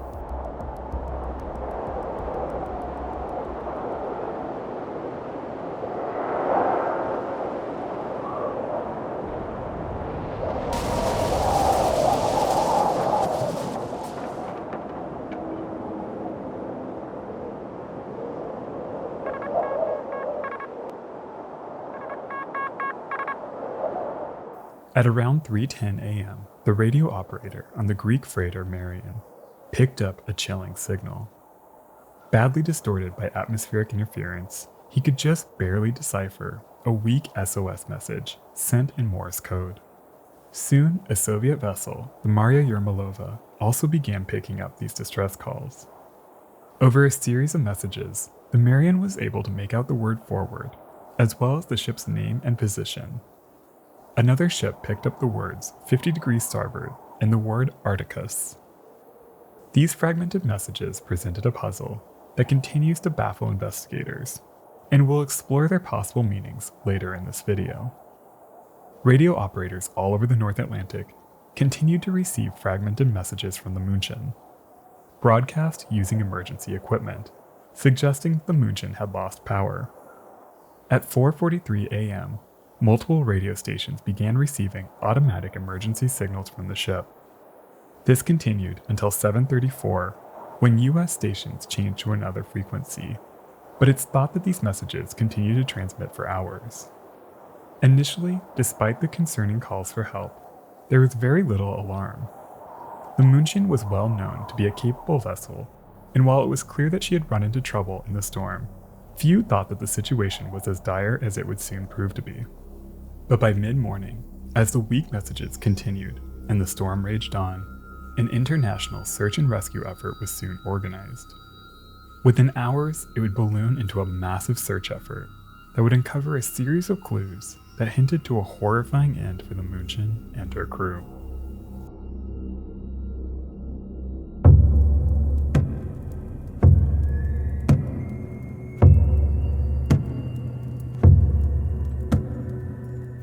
For centuries, sailors have told stories about massive walls of water that come out of nowhere and swallow ships in an instant. But by 1978, the field of oceanography had yet to recognize this phenomenon. As ships became larger and more resilient, encounters with freak waves became more survivable, and in the 20th century, a handful of notable ships began returning to port with horrifying stories to share. In January of 1910, a massive wave smashed into the RMS Lusitania, permanently damaging her bridge. In December 1942, while carrying over 11,000 US troops, the RMS Queen Mary was hit broadside by a 92-foot or 28-meter wave. After listing a terrifying 52 degrees to port, she slowly righted herself. The incident inspired the 1969 novel and subsequent 1972 film, The Poseidon Adventure. And in 1966, one of these massive walls of water smashed into the Italian luxury liner Michelangelo, ripping into her superstructure and killing 3 on board. But without any official recordings or studies, these occurrences were poorly understood. For a number of years, researchers used a mathematical formula called the Gaussian function to predict wave height. This formula showed that waves over 98 feet or 30 meters were only possible once every 10,000 years. While researchers suspected that this phenomenon was more common, it wasn't until January 1st, 1995, when a wave that reached 84 feet or 25.6 meters was recorded by sensors on the Dropner gas platform in the North Sea. This event set off research into the rogue wave phenomenon that continues to this day. A rogue wave is defined as a wave that reaches more than twice the significant wave height in the area at the time. While still rare, oceanographers now know that these massive waves happen several times a year, all over the world. We're only just beginning to understand rogue waves, but it's believed that there is no one cause that triggers these events. Rather, they are created by a series of factors that converge when conditions are just right. It's thought that high winds and currents can create an unusual sea state, where a normal wave begins to draw in energy from the waves around it, generating one massive wave for a brief period of time. Areas with strong currents that run counter to wave direction seem to create these conditions more often. Cape Agulhas in South Africa has been identified as a prime example of one of these locations. Though researchers are beginning to understand rogue waves, we're still a long way from accurately predicting this deadly phenomenon, but we know much more than we did when the München sailed into that brutal North Atlantic storm in 1978.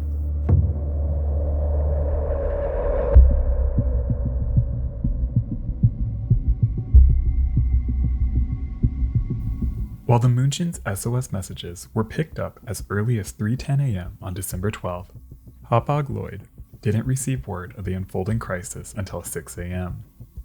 An international search and rescue operation, coordinated by His Majesty's Coast Guard at Land's End in Cornwall, began organizing at 7:30, and the first Royal Air Force reconnaissance aircraft, a Hawker Siddeley Nimrod, took off at 9:30 to begin the search. These initial efforts were slowed by the ongoing intensity of the storm. Winds continued to exceed hurricane force as searchers began arriving in the general area reported by the München's distress calls.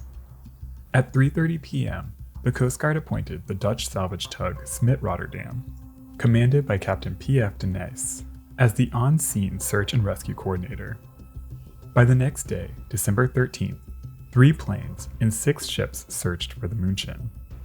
At 9:06 that morning, Michael F. Sinnott, an amateur radio enthusiast in Brussels, picked up a voice transmission on a strange radio frequency typically used by a German radio station. The transmission was clear, but background noise made it difficult to make out the full message. But Sinnott was able to hear the München's name and call sign. He only had a receiver for that particular frequency, so he was unable to communicate with the message's sender.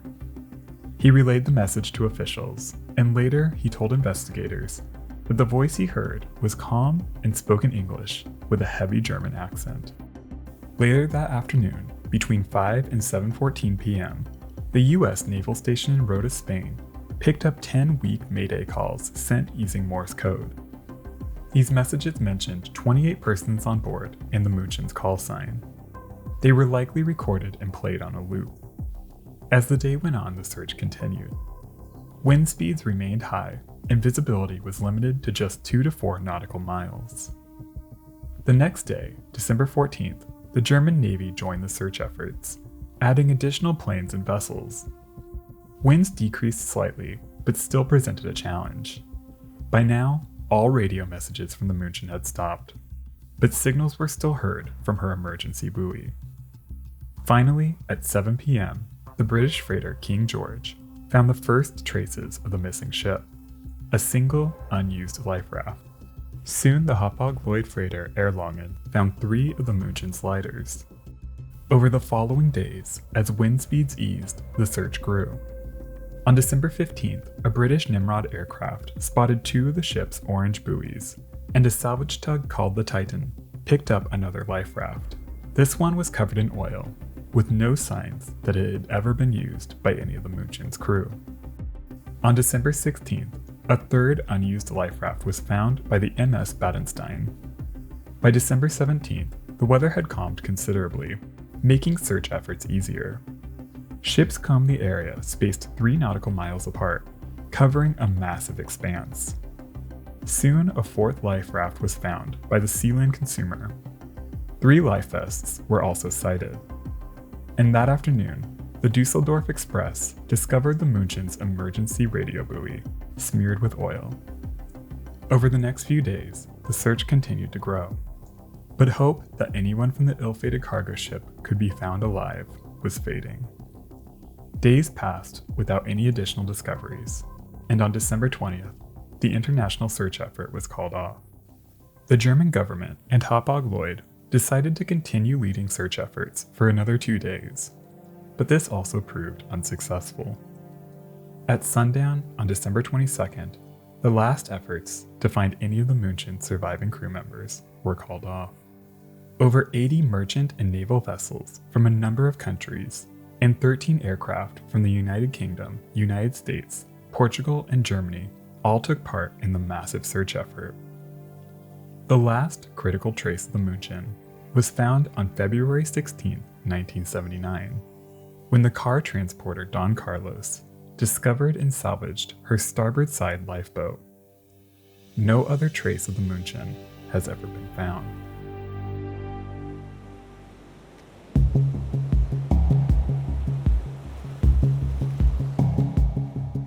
An official investigation into the loss of the München was conducted by the Maritime Authority in Bremerhaven. They released an official report on the incident in June 1980. In it, they found no evidence of any defect in the design, furnishings, equipment, condition, loading, or manning of the ship that could have caused her sinking. Investigators zeroed in on the lone starboard lifeboat. They found that the large vertical pins that once held the lifeboat in place were bent back from forward to aft, indicating that a massive force struck the forward starboard side of the ship, forcing the lifeboat back and tearing it from its pins. The lifeboat's position on the ship's superstructure was usually 66 feet or 20 meters above the waterline. Investigators concluded that the severe weather the München encountered created an unusual event that led to her sinking. This was before rogue waves were understood or even widely thought to exist, so the vocabulary used in the report was left vague. Officially, the exact fate of the München remains unsolved. But taken all together, the investigation and radio messages received over the course of the event paint a compelling picture of what likely happened to the München on that fateful night. Dozens of radio messages were received by numerous operators both on shore and on various vessels in the area.